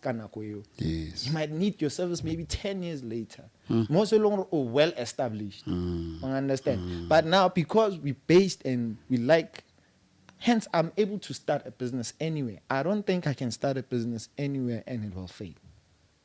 I don't think so. Wow. I don't think so. I have that belief, or whatever I start will work out. Jeez. And so your grandmother helps you with So 700 my grandmother rand? funded that business that takes, and then eventually it did not work out, and then I had to pay her back. But I told her and said, "I'm a koko kizame." Yeah. I tried. Unfortunately, there were challenges that I'm facing within the industry. First of all, I'm young. Second of all, these guys are against my strategy. Yeah. I want to load more. They don't want me. Third point is that you're not even making enough money. You load those 5 people, you go, you deliver them. By the time you come back, you take the very same money they paid, you pour petrol. I guess the problem in that taxi business was the association or the people in the association who had set up walls that limited your revenue potential. Exactly. Because according to you, you had a tool that could take 9 people, but your revenue potential was limited because now the standard is that everyone takes 5. So you've got to take 5, which is understandable. I mean, they don't want to give you unfair advantage. Because you now have an advantage over them, and everyone else. So to sort of standardize the income that you all get, they would do that. We do get it. And then at the same time, you know what they do, these guys? Yeah. It also instills fear, because first of all, sorry to say, sorry, but you're dealing with people who are firm. They use that system, You're dealing with people who are firm with whatever they say and whatever they do. And whatever that's going to happen. So it's their way or the no highway. way. I understand. So, there were certain rules that I couldn't keep up with. Because first of all, like I was telling you, at times you take a route that is wrong. And I'm new in the industry. I'm trying to find my way within. And then you find a situation where because you did something wrong, you'll be punished. They take away your car. And whilst taking away your car, you need to bail your car out. What? Yes. So how do you bail it if they took the one thing that is generating income for you? They don't care. They don't care. And the sad part, after taking your car, they're going to strip that car. So after bailing it, you still have the cost of fixing what has been whatever stripped. that has been stripped. I But guys, understand that until is then. unfair. Yeah, it's unfortunate. That's what happens. You know, they impound your car. So is this a system they use to keep everyone in line? In line. Yeah, you can say, you know, but at the same time, it's keeping themselves rich as well, because you took my car and whatever income I had at that time, and then you take whatever that makes this car function. Yeah, I understand. Sometimes you can't feel like battery, on a tape, on a miyako, or on a matayera. and you don't have money because you've given them You've bail. given them that money. My one and two drugs. And there are fees that you pay every week. There's a funeral fee you need to pay. There's a fee alebandla. So there's levies. There's levies within. For multiple things. Yes. And are you able to say, I will not participate in this one? No, you can't. You can't do that. But where are the decisions taken? Okay. The decisions are taken from the highest office. The people who are sitting there in that office, that association, those are the people that put those laws. Yeah. And they make sure they have people who instill them as well, and with fear at the same time. Yeah. You get what I'm saying? Yeah. So I'm looking at myself and I'm looking at these guys here, and I'm weighing their ages and my age, and I'm like, I can't die young. I still have a lot to give. You know, I still have a lot to give. I think people watching this podcast should maybe not think we are just dissing the taxi industry. Yes, I'm not. Or we Not are at all. against how they do things. One thing, the taxi industry is one of the industries which we can proudly say in this country is owned and run by black people. Yes. Okay. Now the question on this podcast is just how certain things are done. Yes. You know? Yes. But it doesn't take away the fact that we feel proud and we respect whoever is in the leadership of the taxi organizations and the taxi associations for the work that they do. The taxi industry is doing massive, is injecting a lot of money in the economy of this country. And, I'll take one of my hats off for them as well. Exactly. It's just that I think in your case, it was sort of a wrong timing type of a scenario where you found yourself in the taxi industry, perhaps before you were ready for it. Truly speaking. And perhaps before you had the, adequate resources to be able to sustain in that business. So guys, we love the taxi industry. Yes. We have nothing against the taxi industry. We ourselves rely on taxis. And I appreciate. And we are asking the people, use taxis every day. Yes. Truly speaking, I really, that industry is a very, very important part of our lives as black people. Yes. Because it carries our history. It's part of our heritage, Carries, it carries a lot of weight. Yes. The sadness and the goodness of. We need it a lot. We need it. We need it. And without them having that fear as well, the fear they have, it's good because it's working in their advantage, because we are able to own that industry through that fear that they are putting out there.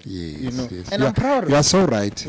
White people fear taxi drivers. It's one industry that is not easily penetratable. Every other ethnic group, if you come from a family of taxi owners, there's no ethnic group that will fight with you, knowing that you have the backing of people who are involved in the taxi. They fear them. No way. So it's quite true that it's not really a diss. It's just that for Mthi'z at the time, it didn't work for him. Yes. I was very young. He accepted it and moved on with his life. This is where it's getting to now. Okay. From that taxi industry, moving from the taxi industry, I had about like a 6 months gap in between. Then came this other friend of ours we used to stay with at Pretoria. Yeah, he was like, you know what? I was actually thinking, because I use a lot of internet and I find myself going to the internet every now and then. And remember, those days there was no data, there was no phone that is smart, that you can use internet with or the likes. You had to go straight to an internet. You're using a Siemens then. Siemens, Yeah. you know, No, Motorola, Siemens. Yeah, Sony Motorola, Ericsson, you know, you name them. Yeah. You know, so it was like, hey, you know what? I'd really like to have an internet cafe. And I was like, my brother, we should have an internet cafe. Yes. You know, basically, that's a good idea. And guess what? The next day, I found myself going Credible Connection, Kempton Park, buying a printer. When I don't waste time. You know, the next day, and literally the next day I went, bought a printer, you know, and then, okay, get a printer, what do we do? Okay, go out, canvas, came back with a few clients. Came back, sit there. He made up a few certificates, samples, took pictures, put them, went back to customers, and customers liked the idea, you know. But the challenge was the parents. You know, every business has a challenge. So, hey, you know, parents. Yeah. You know, we tested it out, and we were in Tembisa, and we were like, hey, you know what? Basically, this business will work best in Soweto, because, you know, people in Soweto are already, man, they're already developed, man. They'll understand this thing much better. Okay. You get what I'm saying? Yeah. We were like, okay. And then we started working towards raising money. Mchan, what are you saying about people of Tembisa? No. What are you saying? Clarify. What are you saying? You know, there's that thing. That people. It's people who don't use technology at that time. They did not use technology to their advantage. No, I'm joking. Mambisa, we love you guys. We love you. There's nothing wrong, Galuna. You contributed to where I am. Please don't misinterpret whatever I've just said. It's just that at that time you were using a bit older Siemens or Motorola than the Sowetans. You know, exactly. So, you know, and the fact that both of us also are familiar with Soweto because we are from Soweto. Yes, you know, we found ourselves having to find ways of getting back here. Yeah. You know, but now we had that challenge of raising those funds. Okay, this friend of mine already had established contacts and ways of making this thing work. So this guy needed to fund this thing to happen. Okay, took Chaletaya bond, invested it into this business. Let's about to the You know that guy, Tasiga, I still owe you. Rest in peace where you are. Yeah. I still owe you, my brother, and I'll make it up definitely one day. Yeah. You know. Yeah. So ShopRite had agreed to us doing this Father Christmas project. Taking pictures of people. ShopRite. Yeah, ShopRite. Wow. Yeah.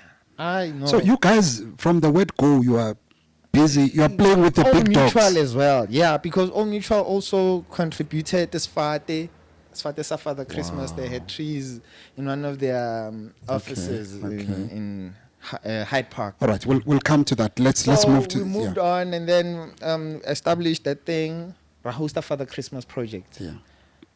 Through that Father Christmas project, we were trying to raise funds to start the internet cafe. And then, the project went on, and we were sleeping in that cinema on the floor, my brother, on top of boxes, like alama box. That's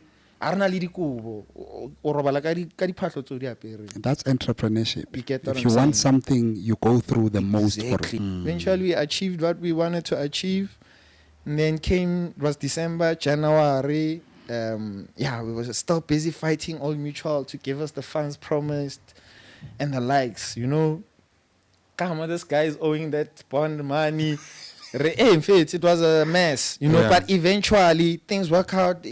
All Mutual pays out. We gave him his money, and then now we have money to start the internet cafe. So now we moved from Tembisa and came to Soweto. So whilst we were there, this guy is like, "Fun. More internet cafe operating thing. It was open. Just built the walls. There was no roller door, garage. There was no roof.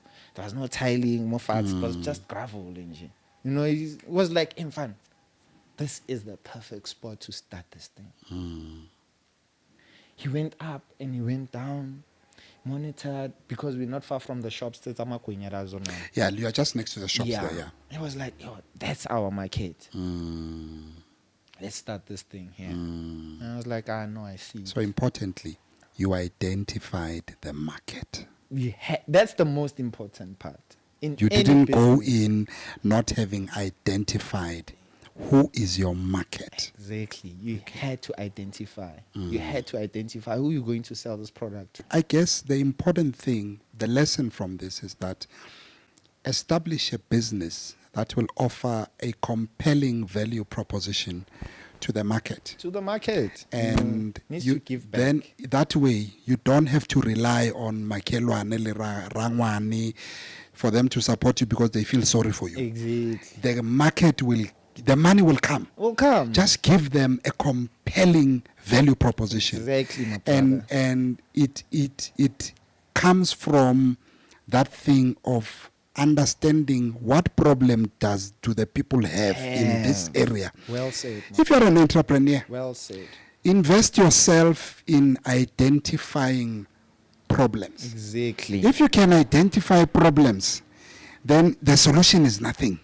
Once the problem is here, you know already that you have a business and you can set up a business that will make money for you from the people and not necessarily from, those who feel sorry for you. Exactly. Yeah. Exactly. And that's how real business is established. It is. Your business should not rely on people you know. No. I didn't know you, but here you are today. Yes. We're having this wonderful conversation. Yes. And you're even getting to know more. Yes. Yes. Because I had put my faith in this place. Yes. That one day someone is going to walk in and feel the value that we are contributing. Yes. I understand. Yes. So that was the whole idea behind us establishing in that street. Yeah. And we started, it was 2009. Wow. Yes. But my first internet cafe was in 2009. We opened shop on the 13th of June 2009. I even know the date. Our first customer, the first amount we did in that internet cafe, we made 2 rands. Wow. 2 rands. Wow. First day. And I was the happiest man alive. For 2 rands. Yes, because to us, we really saw potential. If someone walked in here and valued our service, it means we are in the right track. Yeah. That's where my journey, the internet cafe, started. Yes. It started 2009, first year, second year.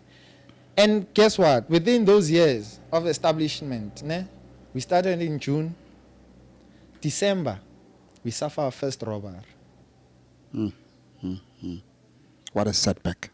Yes. And whilst we were living within that internet cafe, robberies would be attempts in between, until this one robbery that really breaks us in a way, because it happens a day before the 31st, just when we are supposed to celebrate a new year.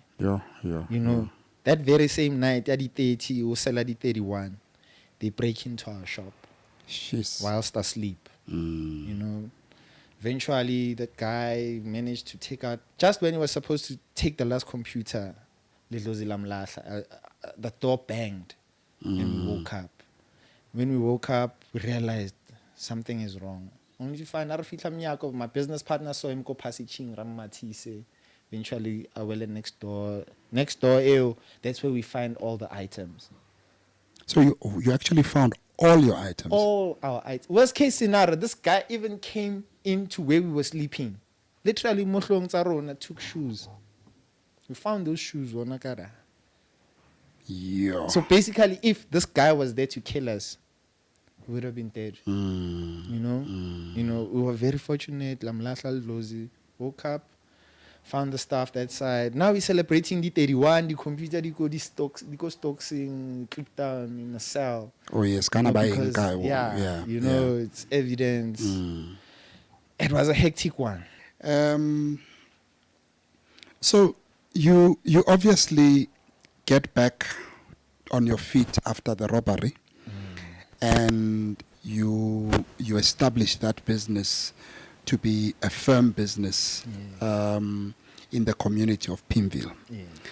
How long does it take you to open your second business? To open my second business, truly speaking, I stayed with that business from 2009 up until 2013. 2013. So I can say it was 5 years. 2013, I split with this business partner of mine. Okay. I had to leave everything. Whatever we had established at that time, we had even gotten a huge deal. Doing a magazine. Okay. For the lottery.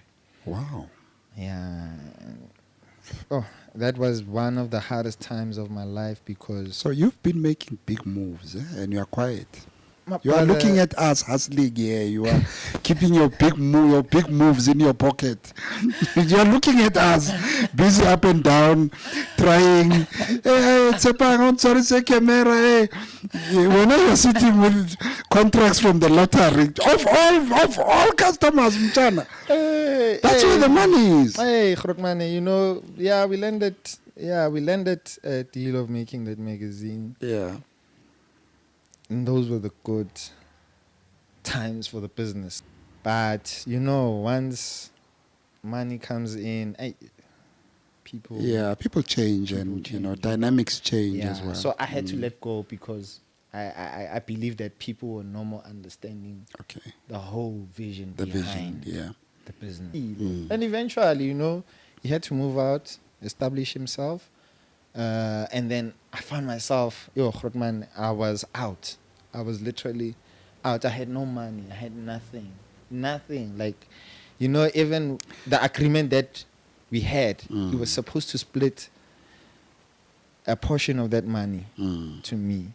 Because, truly speaking, in a space of 3 months, we were able to make $1 million in the space of 3 months. But guess what? I only left that business with my camera bag, the car that I had, because you remember the taxi that I used to have? When we started the internet cafe, I had to sell that taxi. I had to sell it. Listen to the amount of investment that you put into this business. You get what I'm saying? I had to sell that car, and then we bought another car and invested some of the money back into the business. I lost that car as well. I lost everything, basically. This guy decided to give me 3,000 rands. I had 3,000 rands. My son was a week old. A week old little. And I had to find ways of making that 3,000 to stretch. I remember a song by a Soweto-born artist called... who's this guy who passed away?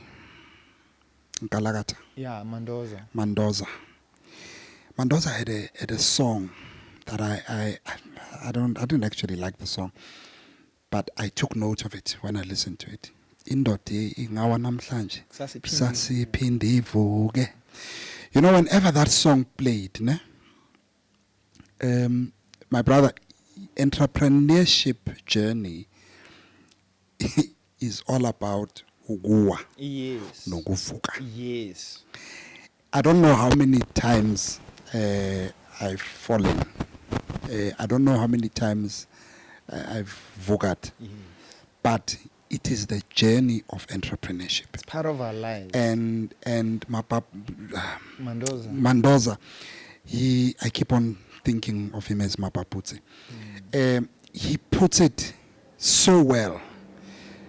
I love how he puts it, because in our today, it means as an entrepreneur, you are not guaranteed a a safety net. Exactly.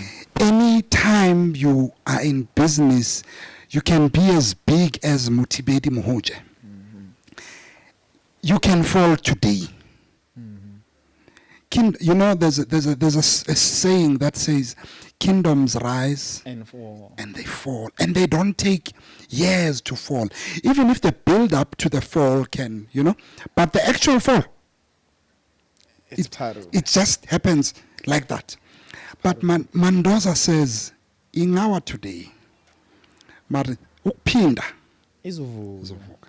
For as long as you are determined. And as long as you know what you are doing, what you want. Exactly. I'm proud of you, my brother.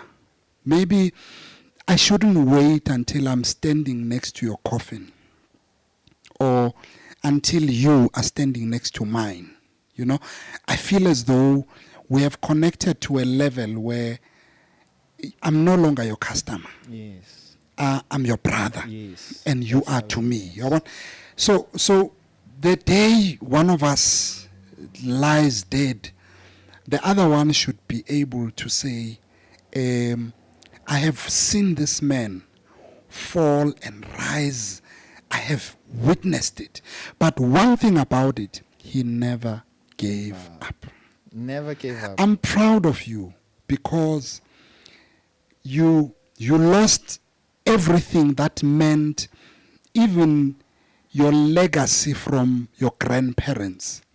You sold that Peugeot, which in my view is supposed to be an antique that parks outside the store to this day. Beautiful, because it was lako, that car. Exactly. But you allowed yourself to lose it. Because at the end of the day, it's just material. What you wanted was bigger than the material. Exactly. And you knew that if I'm going to focus on this, you might actually destroy yourself. Exactly. So maybe as entrepreneurs, we need to start understanding that dwelling on stuff can destroy you and your aspirations to become an entrepreneur. Sometimes let it go. Let it go, my brother. You don't Let need it go. Depression. The reason why we get into Yes. depression is because we hold on. Let it go. So that because I read a quote last night. It says, people who think failure is a setback are crazy.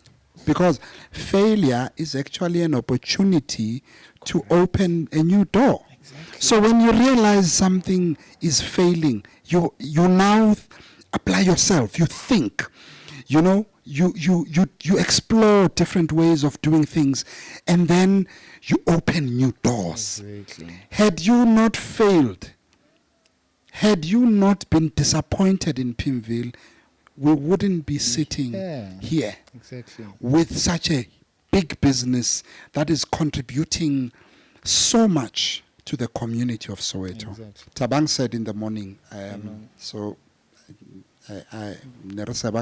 this morning when I came, I said, Tabang, what's that other guy's name? Mdu.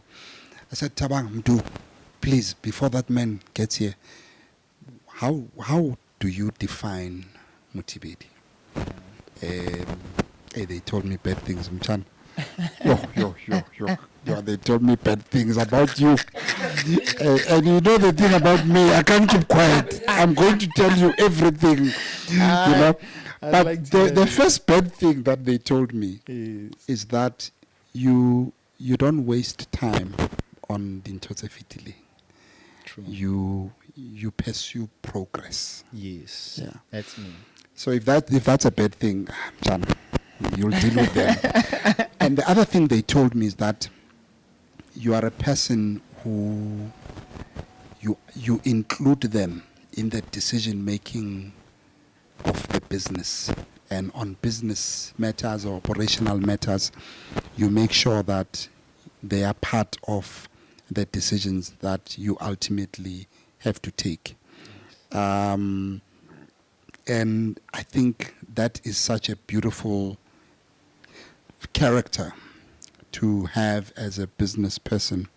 So I was just confirming what you are saying, how you are an easy person. Yes. He confirmed it earlier. to say you don't dwell on stuff. Yes. You move. Well, so I'm happy that you are there. Yeah. And I hope one day when you guys, have to meet to a point where maybe you might even have to have a conversation about what happened in the past, then it finds both of you in a place of peace. Let's pass on this. I wanna read an article that I stumbled upon. It is titled in a question form. The title is, when is the right time to open a second store? So we've spoken a bit about the time it took you from the first store to opening the second store, which was 5 years. But the writer of this article says, if you own one successful business, owning 2 locations would be better than one, right? Yes. Well, the answer to that question is maybe. A second location can be a great means of improving your overall bottom line, but opening location number 2 is not as easy as it appears. You need to know the best time to open a second location and how to do it to make sure you'll have 2 successful operations instead of one that's busy and another that's draining the profits of the other.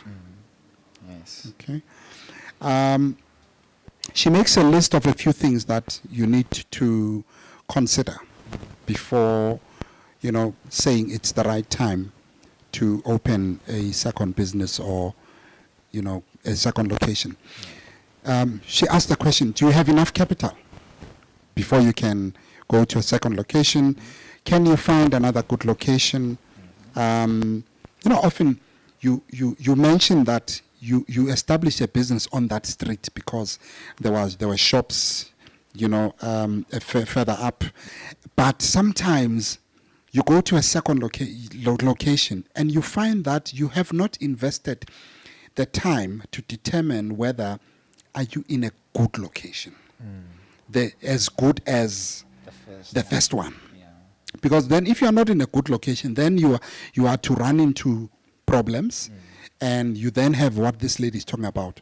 One location is busy, and the other one is just draining the money from the first one.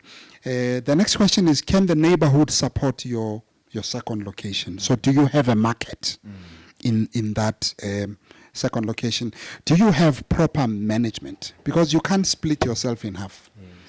If you are Komolapo, you can't be Kopimville at the same time. Exactly. You need Tabang. Yes. To be Komapetla, to make sure that things are taken care of. And you need, also small retail establishments face a challenge of batuba senior when you are not there as a business owner. So often you need to be there.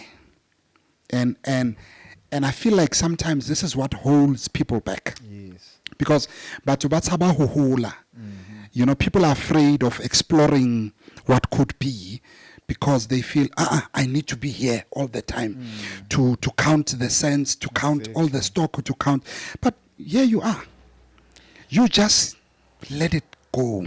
I'm excited at the fact that you have created something which displays, a unique something uniquely special for the young people that come after you. Yes. That you cannot wait for somebody else to come from outside to come and solve your problems. Exactly. You solve them yourself. And that was the through part. entrepreneurship and through creating businesses, products and solutions and services that speak to the problems of the immediate community. And that's the way you have put it, Mr. Bongan. It's exactly that. The problem with us, we live within these communities, but we wait for other people to come and bring those opportunities. We're going to talk about that at a later stage. I've got a question that will Okay. You know, zoom into that. I want to understand. Now you've got 3 locations at very good locations, and your business is doing well. People are aware of Mthi'z. Yes. The community of Soweto knows the brand. Yes. You know, where you are right now, I feel like you can set up the brand in Tembisa now. We have. You but under a different umbrella. you can set up the brand in different townships, and it would be easy for the brand, you know, to find a perfect ground to grow there, Yes. because you've learned all the lessons Yeah. from this business. Yes. But I'm sure in creating the business that I'm talking about, there is a significant investment that you've had to make in terms of equipment. Yes. What type of equipment have you had to invest in to ensure that you've got a business that is self-reliant and that can service small to big customers without really relying on a third party? Okay. So what type of equipment have you had to invest in this business? Okay, so basically on the photography sphere of things, photography and video, first thing you need to invest on the camera. And then you need to invest on, you know, the photography and videography industry absorbs most of the funds because that equipment is very expensive. And people don't understand And that. they don't understand. And When somebody calls you for a wedding and you charge them 25,000 for photography, they think you are being unfair. thank you very much. You know, Yet you are bringing 300,000 worth of equipment exactly to that. give them the best output, because you know the value of investing in the right equipment Exactly. and the right, you know, systems. Exactly the way you've said it. People at times don't value what we bring on board when rendering a service. You know, this service, this industry, is a very expensive one. Extremely. A simple thing like that lens cap, Yeah. just to cover that 150. It's very 150 expensive. reka di loaf to buy. Very expensive. I understand that. Very, very expensive. So, all of these things, it's something that I'm accumulating over over time. time. Yes. Over time. I probably had this backdrop 7 years ago. I only had these lights 2 years ago. I understand. Like, as time goes, like, I've actually sacrificed a lot. It's reinvesting. Reinvesting. Whenever you make money, Reinvesting. you don't eat that money. Reinvest. You reinvest that money. Reinvest. And do you have anything that you're currently outsourcing when a customer comes and says, I need this? Do you really have stuff that you take to other suppliers? It's minor. I've tried throughout the years. I've been studying the market. Yes. You know, and I've been studying how one can drive growth to the business. You know, so whenever I get into any business, I'm not there just to camp or go with the flow. I'm learning. You know, I'm learning. I'm trying to find ways on how I can bring it to my side. You just said something. You are not there to camp or go with the flow. Yes. So you want to be a noticeable force where you are. Exactly. I need to be able to also pick up opportunities within. You know, because it's not like I've covered everything with the establishments I have. So in terms of a split, would you say 90% you do in-house, 10% you outsource, or maybe 1%? 90% is in-house. Yeah. It's only a small portion. That you only, outsource. It's only stuff that we can't do or don't have machinery for here. Yes. That we would outsource. Yeah. You know, but mostly, you know, the reason we have canvases. You know, it's because I used to go to a printer shop and I would see these guys do this thing. Yeah. You know, and I told myself that one day I'm going to have that machine. And you spoke about, you know, how you funded the business from other small businesses where you tried, failed, but in the process you were building towards this dream. Yes. Have you ever received funding from other funding institutions, the more formal funding institutions that fund small businesses and ventures like yourself? Unfortunately not. Unfortunately not. At times you would try out applications, but then you find that you do not get any response. Is it? And with me, I'm one person. One thing I've realized with our community is that we rely too much on funding. I want funding. Yeah. And then you end up delaying the dream. Yeah. You know, and eventually your dream gets older. Yeah. You know, and Yeah. somebody improves on it. Yeah, no, someone just does I it. understand that. Yeah. I'm saying. So eventually you are left behind now because you were waiting Yeah. for funding. Mm. I understand. So I did not want to find myself in that situation where I end up even blaming the government for not achieving my dreams. Mm. This was my dream. Government was not there when I was They've got dreaming nothing to about do it. with your dream. You get what I'm saying? But now I have to hold them accountable and responsible for the failures. You know, I felt it was really unfair. It took my efforts in order for them to realize. You know, I need to put in the effort in order for them to realize the worth, you know, of them investing in my business. So I was self-funded, something that took sacrifice. Yeah. Whilst they were buying a Makavela, my Hennessy, your Gucci's and the likes. Mina, my Gucci was my camera.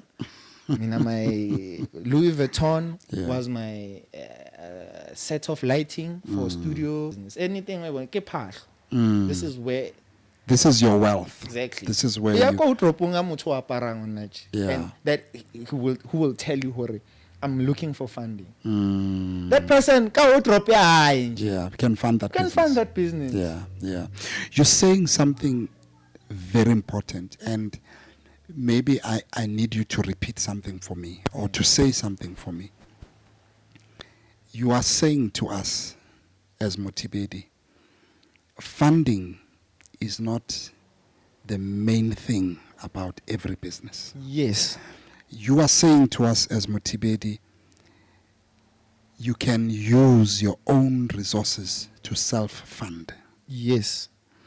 And build up your resources as you move. Exactly. The thing is that when people have dreams and they neglect their dreams, while there is opportunity for them to do something about it. Yes. So people will chase funding and do proposals and do business plans when they can. I mean, if you are able to save for a year, say 50,000, you can start a decent business. And that 50,000, you would have saved it because you sacrificed all the alcohol for 1 year. Just alcohol. Alcohol fail. Just alcohol, nothing more. Nothing more. You sacrifice holidays and trips. You sacrifice data. Exactly. This simple thing. This data that we, cancel all your contracts, and if you can save 15,000 a year, you are now, if your target is 50, you've raised 15,000, 35,000, you cut alcohol, you cut new clothes for 1 year. You can survive, you cut new clothes for a year. From there, you finance yourself. You don't have debt. You are not paying anyone. When you make 2 rand in your business, it is yours. Exactly. You don't have, there are people who make money in business, but they are servicing debt. Exactly. Hey, it's true.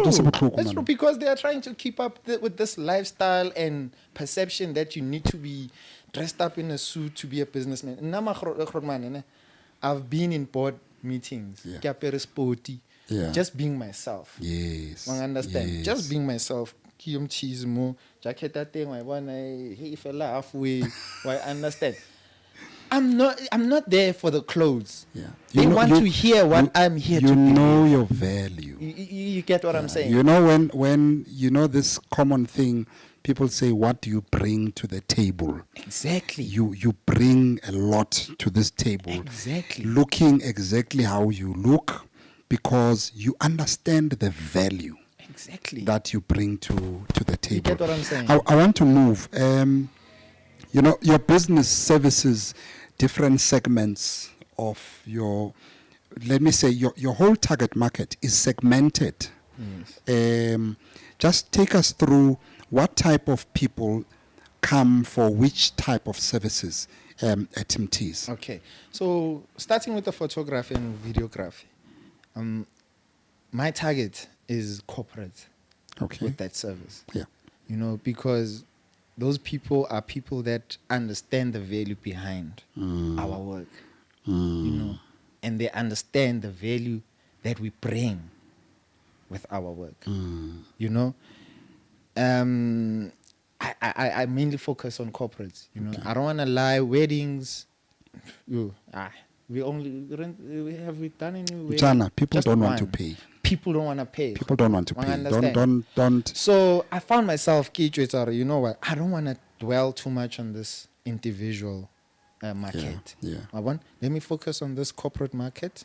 And even though Leonel is slow, but eventually, you know, I'm happy with the little I have. It opens up. It opens. Yeah. It opens. You know, I have like your Johannesburg City Parks and Zoo. They've been my clients since 2014. Wow. Yeah, 2014. Till today. To date. Wow. You know, and it's one of those things where, you know, like I said, you know, even the board, the bosses there, they know me, you know. They know me as Mthi'z. Just a simple guy. Yeah. Yeah. You know, more than anything, they value my work because I'm there to work. Yes. You know, And you give whenever them they need me, the value for what they pay for. exactly. Whenever they need me, they know this guy is reliable. He's gonna jump. At times, I would get a call, maybe an hour before a gig, or just because we need something this. they needed Yeah. the service, you know, and they will give me the call. Hey, where are you, my brother? No, I'm available. What's up? Can you get here in an hour? I'm there. And I guess this speaks to the importance of owning the value chain. Yeah. Because if the equipment is yours, then it's easy for you. When someone says, be here with 5 banners in an hour, if it takes you 10 minutes to print 5 banners, you take 10 minutes. In an hour, you're there. You get what But I'm if you don't have that equipment, then you must first go and get a quotation from somewhere else. Understand. See how much they're charging you, put a markup, you first code, you first. Exactly. So the importance of owning your own value chain. Yeah. I respect you for that. I'm not giving you another head. You're going to finish my heads. But tell me, in terms of small business owners, we know in the township, you know, a lot of people are small business owners. Yes. There's not big corporates in the township. Yes. And this is where you are. Yes. So it would be somehow if we discuss big corporates that are outside the township and neglect to discuss what do you guys offer for the small business customer who comes to Mthi'z. Okay, so basically on the small business side of things, where we're able to engage with our community more than anything, Yes. is the internet side of things. You know, because with the internet cafe, it tends to give us the overall spectrum of our clients. Yes. You know, because we get from young ones to middle to the elderly. So it cuts across. It cuts across, you know, because these are the services that are needed by all these people. You know, the young ones need it for homework purposes, the youth need it for job hunting and submitting stuff, and university purposes. The elderly come here should there be a need for their documentation at some SARS office or SASA office and the likes. They're able to come here. We're able to facilitate them. We have business people that come here, you know, for our services as well. You know, either business cards or they're here to compile their documentation for tendering purposes and the likes. You know, we get that as well. You know, so basically, I can say that we cover all genres. You know, we cover we even stretch out to a point where with our large format establishment, you know, I used to go to town for that a lot, but I realized that there is a market. There is, definitely, You get what I'm saying? definitely. So I was able to also jump into that market. You know, I had to study first and see if it's something viable, even though it's slowly getting there, you know, but there is a market. No, for it, definitely, you know. there is. So a I market also for that, got yeah. to place myself within that market. So what you're saying is, people who own small businesses can rely on Mthi'z for their branding, Yes, for their internet, yes, for their printing, exactly. for, you know, even creating, you know, sometimes when you sell this thing, Yes, there's a bad thing about us as black people. You want to take your phone with your hand and take a picture of what you are selling, yes, and then put it on WhatsApp status and say, hey, I'm selling is 50 Rand, and you think that is a business. exactly. People don't take the time to invest. If you're selling this thing, take this thing for a photo shoot.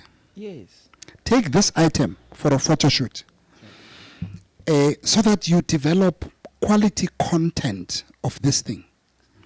When you put it out to the market, put it out as something that is appealing and one would want to buy.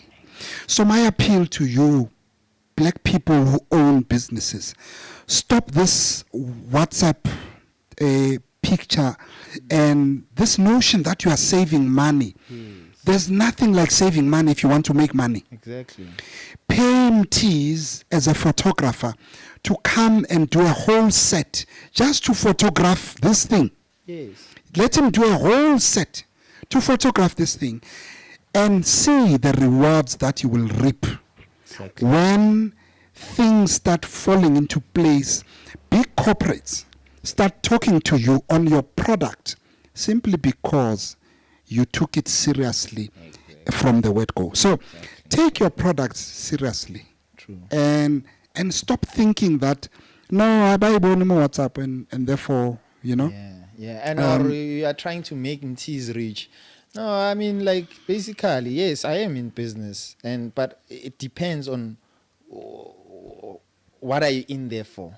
Are you here to serve the community, or are you here to make money? Mchana, it's a decision you need to make. If you're an entrepreneur at home, make that decision. Yes.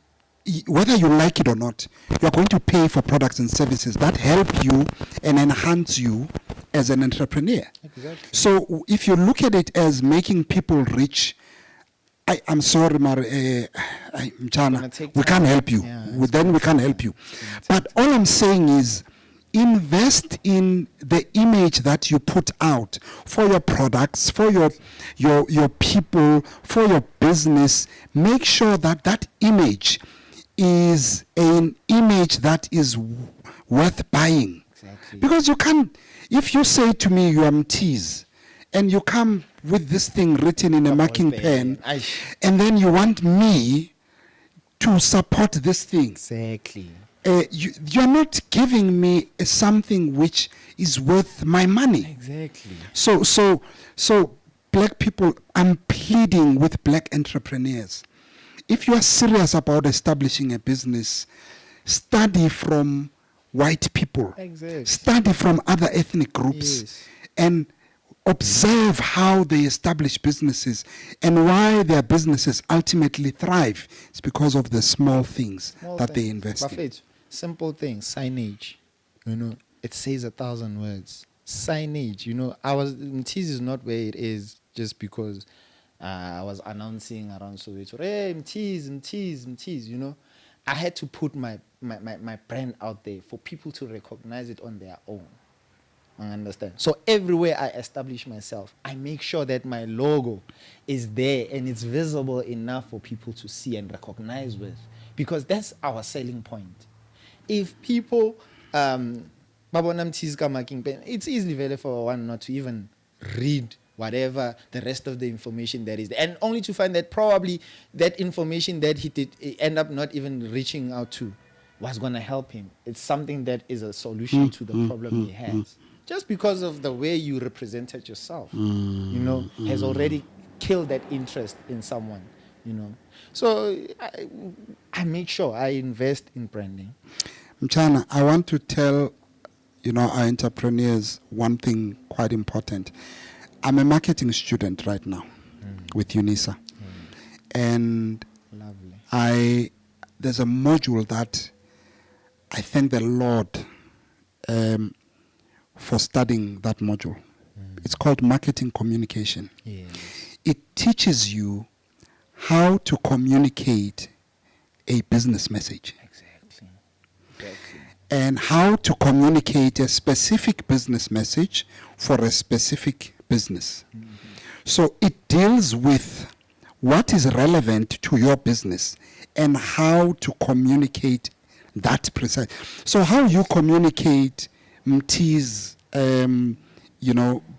photography and projects is totally different with how Standard Bank communicates, So a business has to invest in those small things so that you are able to communicate messages that drive your sales more than anything. So if you're an entrepreneur, you don't have to be a student to really get this information.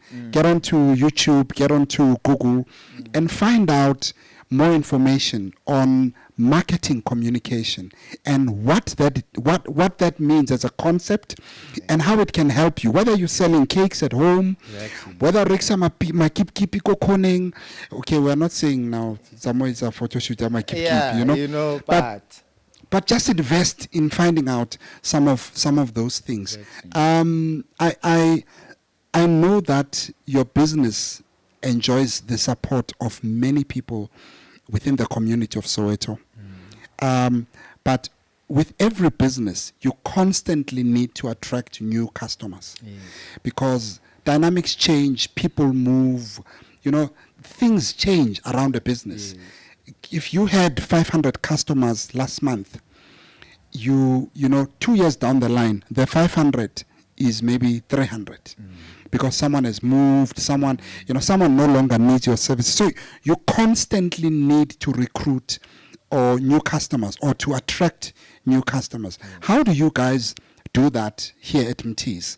And your existing customers, how do you make sure you retain them? Okay, one thing I love about that question is the fact that, the way you have put it, it's in a sense where every business needs customers in order for it to survive, And what I am proud of with our brand is the fact that we have been able to be sustainable throughout the years. Yeah. And our sustainability came through making sure that we don't base our end results on the current people we have. I always tell even the guys I work with, the first impressions count. Extremely. If the first person that's going to walk into the shop is not impressed with the way you treat them, don't expect that person ever coming back. Because you have killed the perception that person came into that business with, So I always tell them, in order for us to retain clients, it's to make sure that you treat every customer with dignity and fairness. And here at Mthi'z, they treat us well, honestly. And I'm glad to hear that from a customer's they perspective. treat us well. Every time I come here, I remember the last time I had visited, I think something was wrong with whatever I was picking up. I don't remember. Yes. But Tabang, I think it was you. He went out of his way. And, I'm always collecting things late. 5 to 7. Yes. I'm sorry, guys. I will try and improve. Yeah, please, man. But you could see that Tabang needed to go. Yes. Which I see, it's 7 o'clock. Exactly. But but he gave it his all to service me. Exactly. And I walked out of here with what I wanted. Exactly. I remember when I left, I said to myself, it's very rare to find people to work with that are like this young man. Yeah. We're not singling out him per se, Exactly. but this speaks to the culture that you've created in the team. Exactly. And I'm 100% sure that whether I go to Pimville at Mthi'z, whether I go to Mthi'z at Molapo, I will find the very same treatment. Exactly. And I'll tell you where that comes from. It comes from you, Exactly. because your energy filters down to your guys Exactly. at work. It's true. And the same energy that you give your guys somehow finds itself coming to us as customers, because you have created an enabling environment for good vibes to be around people. So everything really starts with you. That's true. And I must say, from a customer experience point of view, you guys have got it right. Thank you very much. And it gives me so much courage to hear that from a customer's perspective, because whenever I'm not in the business, that's my main concern. Yeah. Are our customers happy? Are our customers getting what they're here for? Are our customers also valuing what we are here for? And truly speaking, if it was a business that did not serve the community well, it should have been closed by now. Yes. Yeah. I always tell them, I believe this business brings in a new customer on a daily basis. Every day, I'm 100% sure Thabang can attest to that. He is seeing someone fairly new or he's never seen before in the shop. Every single day. Every single day. That means you're doing something right. Yes. Because it means that your share of the market is growing every single day. True. So someone who stays ko phiri ka ko tlase Yes. can leave an internet shop there because their printer is forever broken. The staff just doesn't greet. Hello, fella. Yo, man. Just, you don't need to ask shoe size or apara size. No. Just, hello. Yes. Because the person there, people get irritated with those small things. Exactly. But the fact that you guys are reliable, you are open at 8 o'clock, you close at 7, and your guys are on point.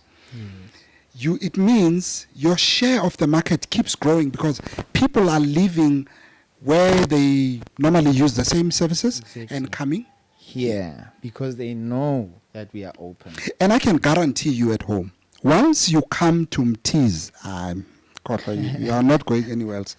You are not even discussing your... That is what keeps us... Once you come here, it's done. That's what keeps us sustainable. Yeah. It's making sure that we give value to our customers. Yes. We make sure that, even when there's a queue, I always tell my guys, please give that person a confidence that you have noticed him. Yes. You have noticed his presence. Yes. Understand. Just a simple thing. Mama Kuboni, please. Yes. It creates that patience. Yes. Yes. Business is all about creating patience in people. Because business is full of people who are impatient. Yes. People want results now. They want things now. Yeah. They want to go in and go out now. I understand and treasure. So we deal with those type of businesses. We deal with those type of customers on a daily basis. And that's what keeps us going. Because people know, last minute, those guys might have the heart to help me.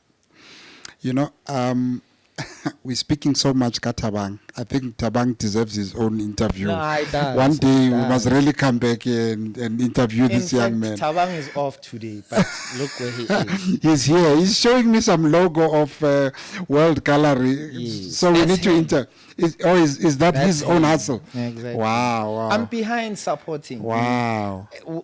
Basically, when I employ people in my business, I make sure that it's something that's also gonna boost their business as well, or whatever hustle they're busy with. Because I'll tell you one thing, my brother. It's not foolish for you to support someone like Thabang. yes, I listened to an interview on some other podcast, and someone is speaking about Casper. yes, At some stage, I don't know who, but someone advised Casper to sign Nasty C. yes, And apparently, well, I don't know how true this is, but if I'm wrong, please, you guys will forgive me. But Casper responded to that advice to say, no, I can't sign him on because he's going to get bigger than me. Okay? And that person, I think it's Nota. I think it's Nota Baloyi who made this, who gave Casper this advice. And Nota said to him, Chief, you sign him, you don't sign him, he's going to get bigger than you anyways. So you want to be the person who Nasty C will look at and say, Eshan, Lechotmani was not greedy. He created room for me. So big up to you, my brother. The fact that, you know, you can identify a skill in a person and give him room to grow himself while he's contributing to your business. One day, this young man will be far greater than all of us here. Like I'm telling you. And he will be the one to open doors for our businesses. I love the way you have put it, my brother, because most of the people that are here are people that have skills. Yes. And I want them to put them out there. I want them to put them out there. Hence, when I took Thabang in fact, Thabang left the shop next door and pleaded to work here. Because I think he saw the way I was doing things and the way I conducted myself. And I don't regret him being here because he is sacrificing a lot as well. He's sacrificing a lot, even with the little amount that I'm paying them. But they understand and they can see that I'm dreaming bigger than what we are currently are. Let's do this. Here's Thabang. Thabang. Talk to him. Tell him what you want to tell him. Here's Thabang. I always tell you, you are not here just to canvas. You are here to learn and gain skills that some you did not have. And I'm 100% sure, even if I'm no more, you'll be able to establish yourself. I understand. You know what is expected from you. I have Mthi'z. I teamed you up with Mthi'z. Mthi'z, by the way, is also another multi-talented. You've got trailblazers here. Like, these guys are keeping us sustainable. I always try and make sure, whatever that he is working on, I support it. When he's got gigs, shoot and whatever on the side, I always tell him the only concern I'm concerned with is safety, equipment safety.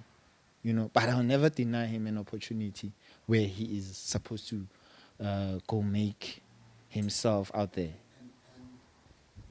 I'm pretty sure. I'm pretty sure it is because you appreciate his contribution to the business. Yeah, because he saw an opportunity. He was not here, but he wanted himself here. He wanted himself here. Mtana, we've been talking about you for so long. I think it's high time. It's high time the people hear your voice. How are you, young man? I'm good, and how are you, I'm sir? fine. Just hold your mic closer to your mouth so that we can... you want to come and stand here? I can. So we want to introduce you to the people. Yeah. Just tell us, you Thabang, from where? Where are you from? Good day. I'm Thabang. I'm located in Makapani Street 71. I'm also Just hold your mic closer to... Yeah, thanks. Must I start over? No, it's fine. It's okay. I'm Thabang, located in Rockville, Makapani Street 71, guys. I'm a photographer from Mthi'z and also have my own businesses, I World Gallery Photography. So yeah, I'm here from Mthi'z, Internet and Project. Yeah. So, yeah. But tell me, what does it mean for you to have a boss who is able to give you the room to even have your own business and do your own gigs, photography, videography, and to basically chase your passion? It's not a lot of people that have this at work. What do you think about this type of leadership?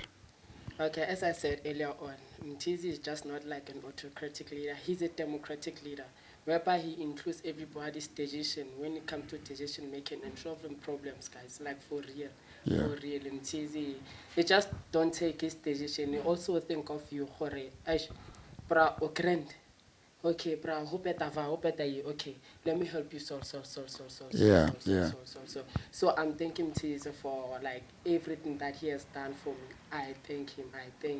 Because sometimes, like, you know, about we got our own problems, but then I feel like showing you like I'm a boss, like like being bossy. Yeah. Yeah, I know showing boss. Yeah, you understand. You learn how to I've made a mistake. Yes. But then this guy is not treating me like I've made a mistake. Yes, but understand, it just been like, you know what, guys, it happened. Let's just move on and forget. But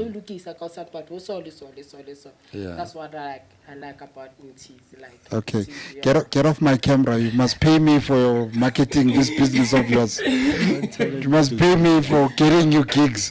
Yeah. And after this podcast, you're going to get a lot of business. No, but thank you. Thanks a lot. And So, then comes Mthu'z. if you can just switch off that mic. And then comes in Mthu'z. You know, Mthu'z is more into the graphics, music, you know, videography and the likes. Yeah. How I met Mthu'z, I was at a park, Chogoza Park. You know, and then came Mthu'z, other two friends, they were shooting a music video. Grootman Shapuze, can I please use your car? Yeah. And I was, guys, come on, you know. The rest was history. Mthu'z, they shot a video. You don't have to come. We'll just give you a minute. You know? You can just sit at the back there. And the rest was history. You know, I spoke to him that day and he was like, Eish, Grootman, you know, next time, man, can we meet again? Yeah. You know, and I was like, Mthu'z, what are you doing currently? And he was like, I'm fit kiduti, you know, I'm just idling, you know, but I'm into music. I record, you know, I do music videos and the likes, you know, and I was like, I'm Mthu'z, man, you know what, Mfana? I know maybe I won't afford you. I won't pay you that much, but I would really, really appreciate having you in my team, you know. Mthu, I'm sure being a part of the team has given you much more than money. Yes. Just introduce yourself. Mthu Wagupi. Okay. Kamumtu from Tsakani, East Rand. Wow. Yeah. Mina ngithi uzothi Mthu wase Mapetla or kuphi. No man, Mthu wase Tsakani. Yeah, from East Rand. I understand. That's how diverse I am, because I'm open to giving opportunities to. So the sacrifices that this young man has made to be here. Mchana, do you travel every day or unenda unyana nomkhukunyana ngapha? Anginendawo engihlala kuyo Mfulo South. Or Mfulo South? Yes. Yeah. Oh, yiyo vele Slagpan. Yeah. Oh, yiyo vele ukhohlisa abazali wathi uzofuna ukusebenza kanti usebenzana nabantu. Okay, but you know what has been your experience of working Nomti, especially because when you are in the front of the business, you meet customers every day. Yeah. You service customers, and mind you, he's a very patient person. Wow, my brother, you know. I'm very observant. Thank you very much. He's a very patient person. I highly appreciate all the times that I come here, Mthu is patient, and he just, you know, informs you if he's busy. I'm busy. I'm going to be with you. Can you just give me a minute or so? And I'll, you know, but I want you to tell me, young man, how has it been working Nomti and interacting the community of Soweto ubuya eTsakani every day? So far experience yami ngapha eSoweto, everything is good. Ukuspana nomthi the first day vele sidibana, the energy was right, everything till Yes. this day is still the same. It's still the same. Yes. Yeah. Ukuspana nabantu here eSoweto, like yo, Yeah. it's been a great experience for me. What's your gift? What's your skills? He tells me you're a graphic person. Yes. You do editing. What else can you do? Producing music. As you can see, basically, that's our little mini studio there. I established basically. No, I figured it out when I came in. It was Yes. part of my dreams that Yeah. when I was growing up, I wanted, like I was telling you, Yeah. I wanted to sing. Yes, music, yes, and yes, yes, yes. unfortunately, Yeah. You know, I wanted to own a studio at some point in Yeah, my life. yeah. You know, and Tutuzi made that possible. Yeah, You know, yeah, because yeah, we shared yeah. the same vision on that Yes, part. yes, You know, and yes. he pushed me to actually making sure we gather that equipment. Mm, Yeah. To start recording and the So have you likes. produced anything from this studio? Yeah. Ikhona ingoma esiyenzile so far na MT. Is it? Yes. Okay. Still in the works. Can you give us maybe a minute of that song so that we do the closing sequence for this episode with that song? Yeah, Yeah, it's we fine. can. Is It's that fine, okay? It's fine. It's Yeah, we must okay. put you out there. Yes. Sure, So sure, I'm sure. Tutuzi, so that's how it came about. Yeah. Met him at the park, and then the rest was history. Yeah, You yeah, know, lovely guy. yeah, I love his spirit. Yeah. I love his patience. yeah, I you know, the fact that he sees Yeah. whatever I'm telling him. I would tell him stuff. I would tell both of them stuff. yeah. Guys, this is what's going to happen. This is where we are going. And they're like, we know. We confidently. Yeah, You know. yeah, You know, yeah, and we're yeah. we're constantly also losing employees here. You know, because of, you know, we want to create that firm Yes, structure. yes, You know, yes. a structure where everyone will feel valuable. You know, a structure where everyone will feel that their contributions is being recognized. Sure, sure. You know, I recognize their contributions all the time, and I always Yeah. tell them Yeah. that I appreciate them. They know Yeah. all the time. Yeah. I always No, tell- it's important. because they need that. It's important. It's important. Mtu, thank you for Thank you. everything that you do, La Mthi'z. Yes. On behalf of all the customers that have never said to you, thank you. You are doing a great job. Thanks. Thank you, So, my Mthi'z, brother, Ghana. ne? Thanks a No, lot. I highly appreciate you. Thanks a You know. Thanks. Sure. We're nearing the end now. So I just want to find out, Abamdu Nabo Tabang, do you provide any form of training when you take them in, so that, you know, the interaction between Bona and my customers, it's the same across all three branches? Definitely, you know, it comes with training, because you cannot just call someone to work here and then leave them to establish themselves and find their way around. Okay, you know? Zokata. I want us to finish. Yeah. I know that you know your customers personally. When customers, each customer has experienced you one way or another. Sometime, Jay, you always find a way to appear before your customers, so that your customers must know you. Why do you think that is important?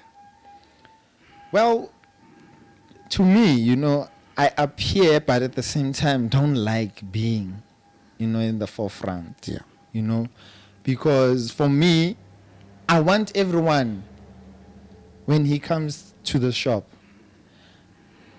not only to expect service from T, you know, because you know, as a business person, at times you create that relationship with clients Yes. to a point where they only feel comfortable With working you. with you. Yeah.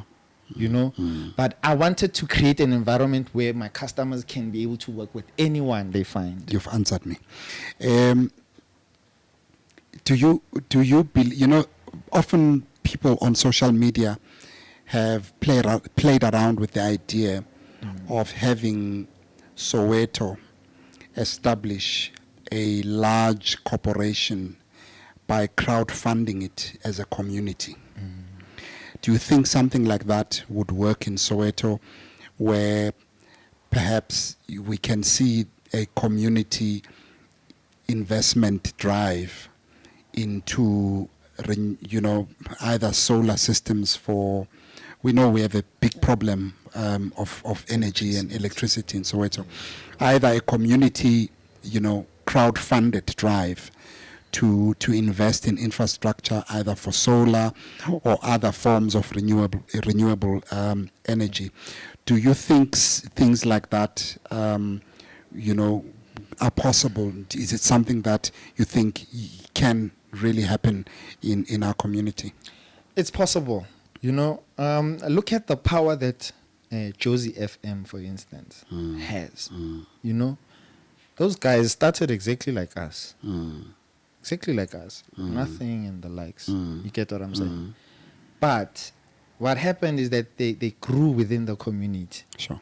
And the community made sure Josie FM grows. Yeah. Because Josie FM is not Josie FM without the community. The community that listens to it. The community that supports the initiatives that Josie would come up with. They've come up with a lot of initiatives that required our community to participate. Yes. And they've yielded positive results. So if they were able to establish such, vibes, with the community, I'm 100% sure that we're living in a community that is willing to contribute to anything that is going to be positive, a positive contribution to the community. You get what I'm saying? So I'm 100% confident, that our community is capable of actually contributing to and I think Tina, as black people, our strength are more visible in numbers. Yes, you need. Yeah. Our strengths, even historically. Yes. Our gains, our wins, our successes, most of them have come because we have united and come one. Exactly. So maybe the call to make to our people in different communities is that social ills and community problems sometimes require communities to look within themselves. Exactly. To say, what is it that we can do to self-sustain? Yes. We had a meeting in our area. It was a community meeting. And I asked the question, guys, are we going to meet for the next 20 years discussing load shedding? Exactly. What can we do to remove ourselves from the grid as this community, this block? Let's just create a fund, remove ourselves from the grid, and immediately people started thinking differently. But you've now planted the seed to say we cannot all the time rely on resources of the state, and ultimately we are the government, we are the state, and we have to find ways to do things and self-sustain on our own. Exactly. Okay. I just want to ask two more questions in this general category of mine. Okay.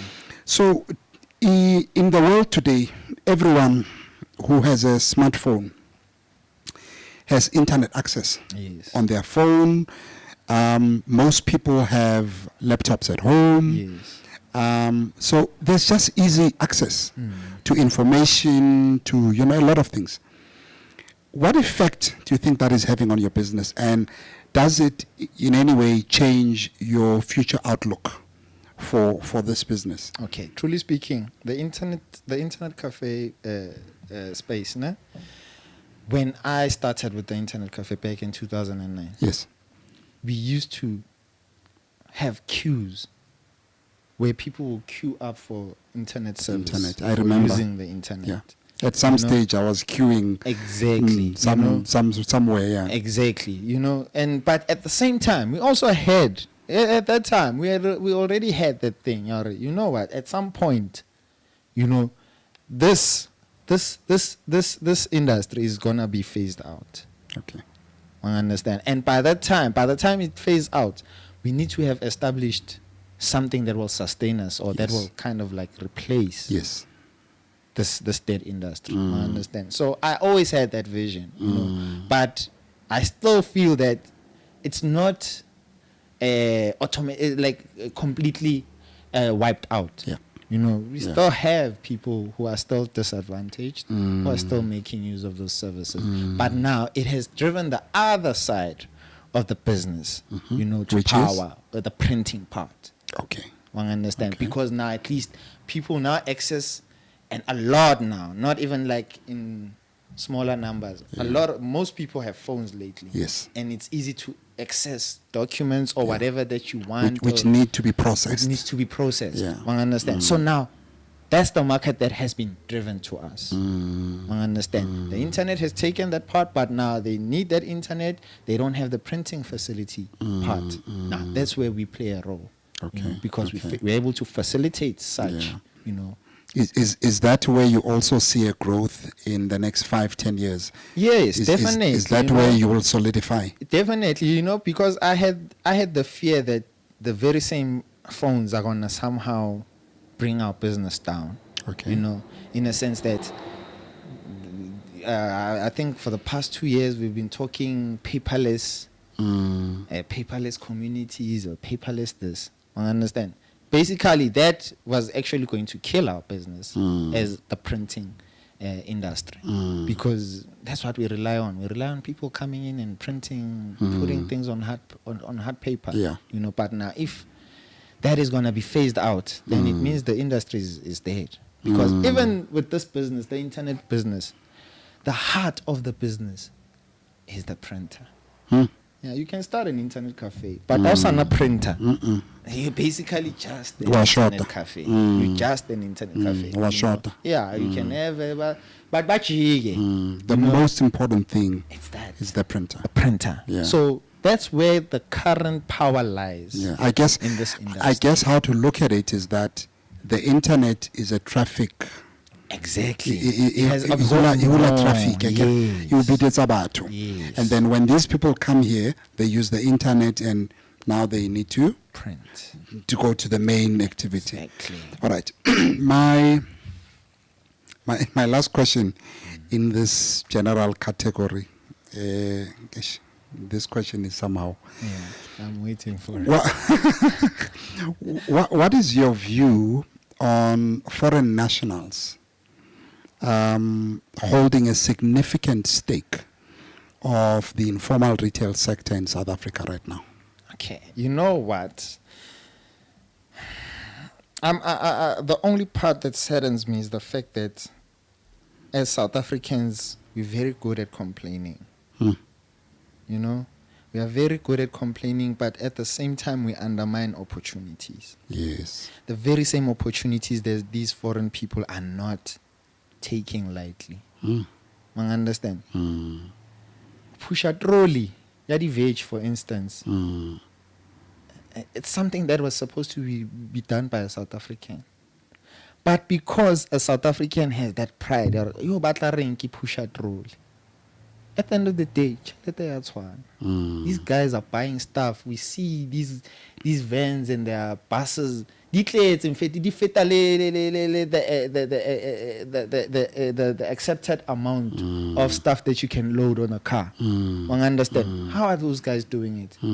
They came here to make money. They came here to make business. They came here for life. One understand? So for us to see them as people who are taking opportunities, we don't see those opportunities.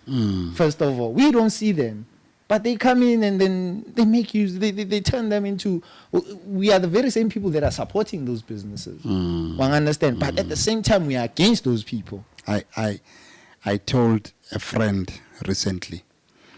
It is the highest form of foolishness. The highest. To say we don't want you guys to own businesses in the native space, but the following morning when I want bread, I go there. You go there. It's the highest form of foolishness. You get what I'm saying? And Mthi'z, I don't understand why people are obsessed with ownership of certain, retail activity or certain retail sectors or, certain businesses in retail. I think, if this is what I believe, if I cannot look at this business that I have to thrive in another country, if I cannot imagine my business thriving in Zambia, Yes. then I will have a problem with a Zambian national coming here, identifying an opportunity. That guy found me here sleeping. Exactly. Sleeping. Boroko mchana. Eh? The guy comes, he realizes your problem, he solves your problem, and then you support him, you buy. Exactly. Ne? Lemo pahamise. When he's up there, you start saying, now you put him there. You put him there. Get what I'm saying, Khotmanyaka? And it is such it's the highest form of foolishness. It is. And the fact that, people are so obsessed with certain businesses that are, Mchana, you go to the mall, and a huge number of the businesses, formal retail businesses that are in the mall, are foreign owned. Yes, it's And true. how do we say, Rona, we don't want foreign-owned shops? And it's fine. Now I'm saying, if we take that decision, it's okay. The conversation should not be happening as a counter or a conversation that is focused on foreigners. Yes. It should be happening amongst us. Exactly. To say, guys, we feel that there is a higher penetration of local or foreign nationals owning businesses in local spaces. What can we do? How can we increase entrepreneurship amongst ourselves to counter those establishments by competition? Exactly. And then push them out of the market. We have our market. It doesn't even need politics to get involved. Why is it- It's a simple business concept. If you have a problem with me being there, set up a structure, compete with me, push me out of the market, you have the market. Thank you. You know the way you have put it, my brother. You've said it well. Because how can Sheba? These guys, the way they do things, first of all, they are uneducated like we South Africans think we are.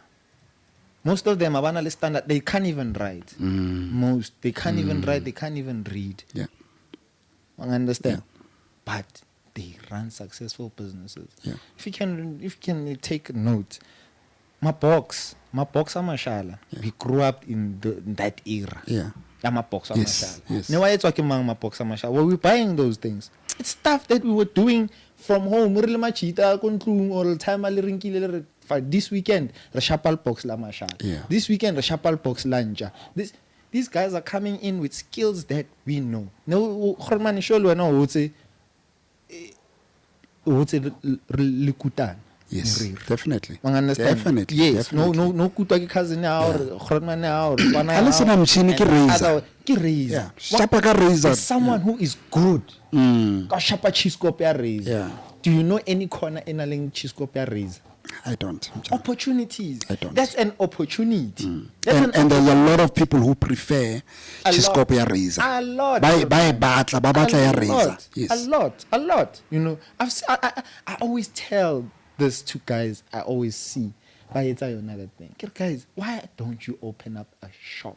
Why don't you open up a formal structure? Guys, I understand. I guess the biggest thing to take out of this question and the responses from it is that we cannot continue to complain about other people infiltrating native spaces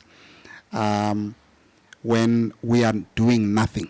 Exactly. If we want, the only better way to complain is to compete and do something.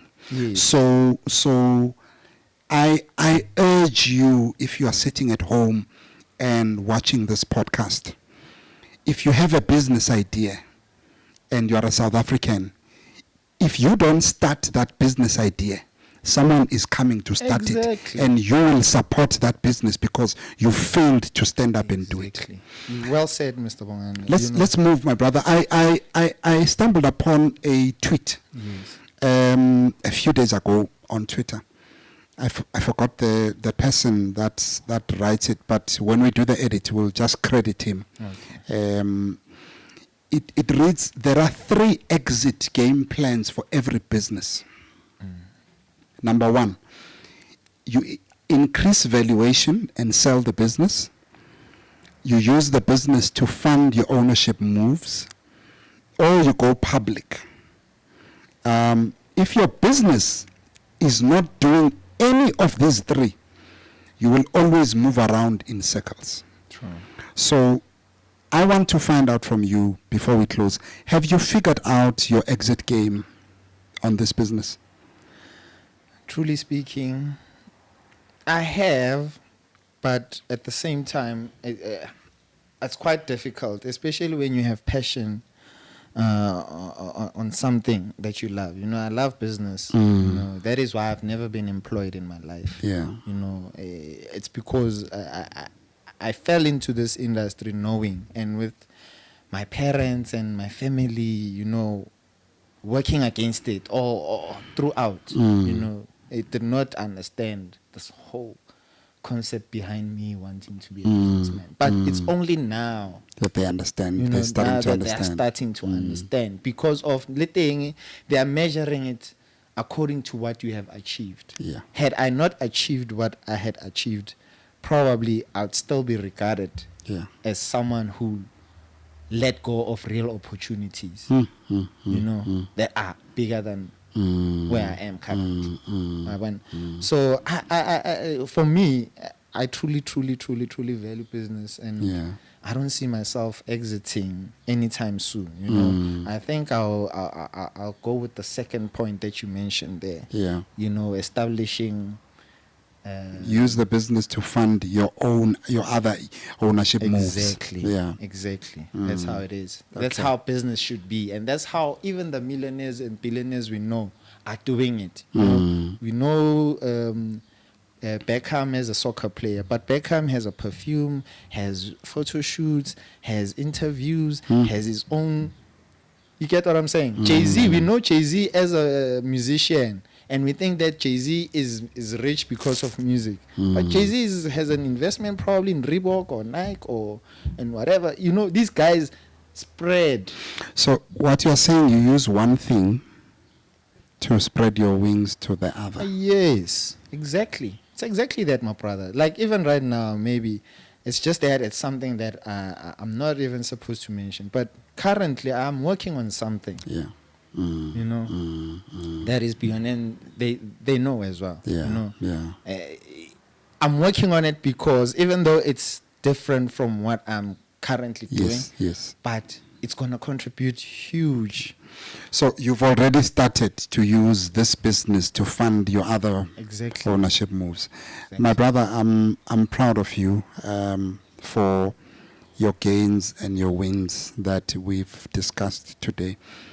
In my final question, I know that you are a father that loves your children dearly. Yes. And we've spoken about Letabo. Yes.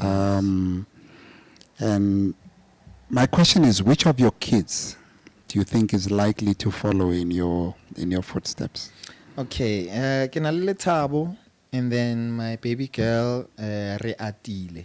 So basically, my joy has been expanded. Yes. I understand. That is why I came in a little Letabo. Yeah. Then what Re Atile. I understand. So it's just that Re Atile is still an infant. Yeah. So I Yes. cannot really Figure out. or- Yeah. But you know, sometimes you know, there are things that you pick up. It's you know, and when it comes to Letabo, Letabo has the reins. You know, yeah, Letabo is someone who is smart, who is determined, who questions, who really wants to know. The most important thing that Letabo, the most important thing about Letabo is that you have told us that Letabo has said it himself.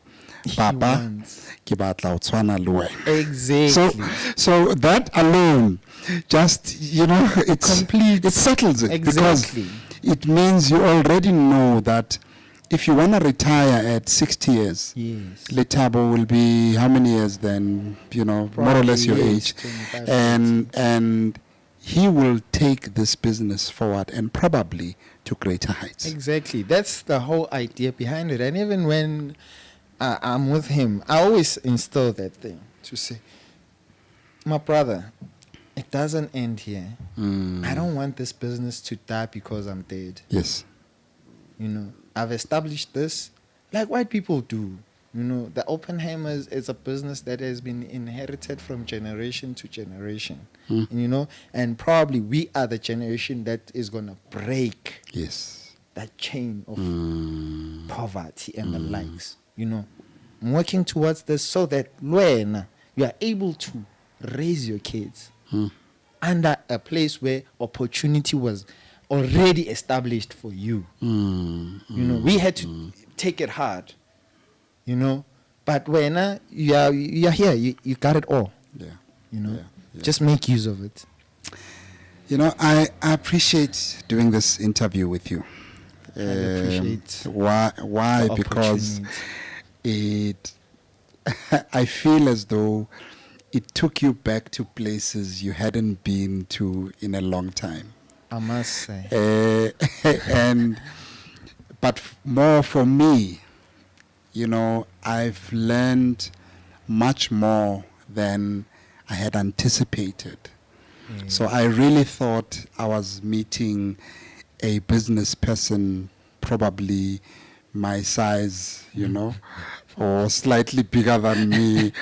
But oh man, I've met a giant here. Hey, I've met, you know, a person who does not negotiate with circumstance. Yes. You don't negotiate with circumstance. At all. What you want, you go for it, and you go hard. Exactly. So you know, guys, from this interview, I've taken lessons myself to say, if your dream is to achieve X, Y, Z, it cannot change because of circumstance. Yes. And, you know, it's so beautiful to watch a man who's as humble as you are achieving the things that you are. And I know we didn't talk about everything. Yes. I know we didn't talk about everything. For sure. And That's true. Mtana, we've been filming for the last 4 hours. We didn't talk about everything. And because this is how rich you are and your story is. Because if we neglect to tell our stories as people, Yes. then our children only acknowledge what is before them in the social media, which is nice time, worshipping money, and not acknowledge. You know, one of the reasons why we set up this platform was to create an alternative for young people to start thinking differently and start doing differently, because most of the things they're exposed to are really things that lead to a person's demise. Exactly. But when you start speaking positivity to your children, sometimes you don't speak it by speaking directly to them. Yes. You can speak it by having the conversation while they are in the room. Exactly. And they can take things from that. So our hope is that when we have these conversations, there are younger people who aspire to be entrepreneurs, Yes. who listen to these exclusive, entrepreneurship stories, Yes. and find a place for them to fit themselves in that story somewhere and say, I too need to be able to achieve such things. True. Mothibedi Mohoje, thank you so much for allowing us to tap into your being, your background, your base, and, and giving us access to you. I highly appreciate the opportunity given here. But at the same time, I hope that it's information that is gonna inspire others Yes. who'll be watching this Yes. to actually know that you are in charge of your destiny. Yeah. You are in charge of your destiny. Yeah. No money in the world can buy whatever opportunities you are looking for. Yeah. You are an opportunity. Yourself. Yes. You are an opportunity yourself. Yeah. I understand. Because, you know, they wish to be here like us. They have dreams like us, but they aren't able to reach out to them because of being bedridden. Yeah. But here you are, a human being that is alive, kicking, is able to go and reach anywhere in the world. You're sitting here and complaining and waiting for opportunities to come our way. If those people, those foreign nationals, are able to move from their own comfort spaces to be in a place where they don't know anyone or anything, what denies us? You know, as we close, I've got a very good friend of mine. His name is Linda Mpila. We call him Ukantsi. He's actually my best friend. He used to talk about Amapene Plus. Yes. And people who don't explore and who don't travel. Exactly. And explaining that it limits their view of life or their outlook on life, and they don't appreciate other, dimensions of life and doing this life thing. Exactly. One of the strongest points about traveling and exploring other cultures and seeing other people. And I remember him and I used to have conversations, say, if people were to travel, especially local people in Soweto or in any other township in the country, if they were to travel to other countries and have to survive in a different country, they would appreciate what the foreign nationals are doing. Exactly. Well said. Because there you don't have family. Exactly. And you don't need to look far. You need to look at Umdobwe Eastern Cape. Simple. Who doesn't have family here. Exactly. And they come here, they need to survive. They must eat every day. They must have a roof over their head. They must have clothing to wear. There is no support. You can't touch such people. Tell me. Batla The TV industry. The TV industry is infiltrated by people who are not from Johannesburg. Yes. And they will show you From flames. music to acting. Everyone who's in that space, they tell you, no, the day I came to Joburg, I slept on the street. Thank you very much. I slept on. I was watching the interview, Black Diamond, on McGee's podcast. Yes.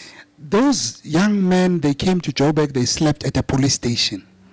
Look at them today. So if our own people could, go to a foreign land, go and try and survive for a year, come back and tell me that when you want to chase whoever. Yes. I thank you, my brother. Thank you very much. And I know that people today will understand who you are, what your business is all about, and you have inspired a lot of our people watching at home who today will stand up and chase their dreams because they took this time to listen to your story. I highly appreciate the time. I highly appreciate the opportunity and the value that this profiling is going to add to this business. Yeah. I highly appreciate you, Tsepang, for your time and effort and sacrifice. Young people like you are sitting at home and waiting for opportunities. But here you are, you are taking this as it comes. Yeah. And there's a lot for you to gain from the step you have taken. A lot. One day, you'll be your own boss. I understand, doing your own thing. That's what we need. We need people like you, as young as you are, because you guys still have the energy. You guys still have the drive. You guys still take, at times, because so maybe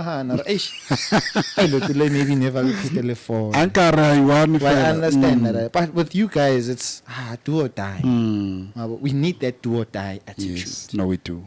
And they have it. They have it. Yeah, they have it. They have it. Highly appreciated, guys. Highly appreciated. Yeah. Guys at home, thank you so much for watching. Join us next week Friday as we give you a story of another entrepreneur. Hopefully today, now was Khoola, with the stories and the background that we got to hear from Mothibedi. Your growth is important to this country. Definitely. And your involvement in entrepreneurship means everything. It actually means the survival of the Republic of South Africa. Definitely. So if you do have an idea, it's not your idea. Your ancestors are giving you an idea. Exactly. Your God is giving you an idea. Stand up and chase your dreams. Thank you. Goodbye.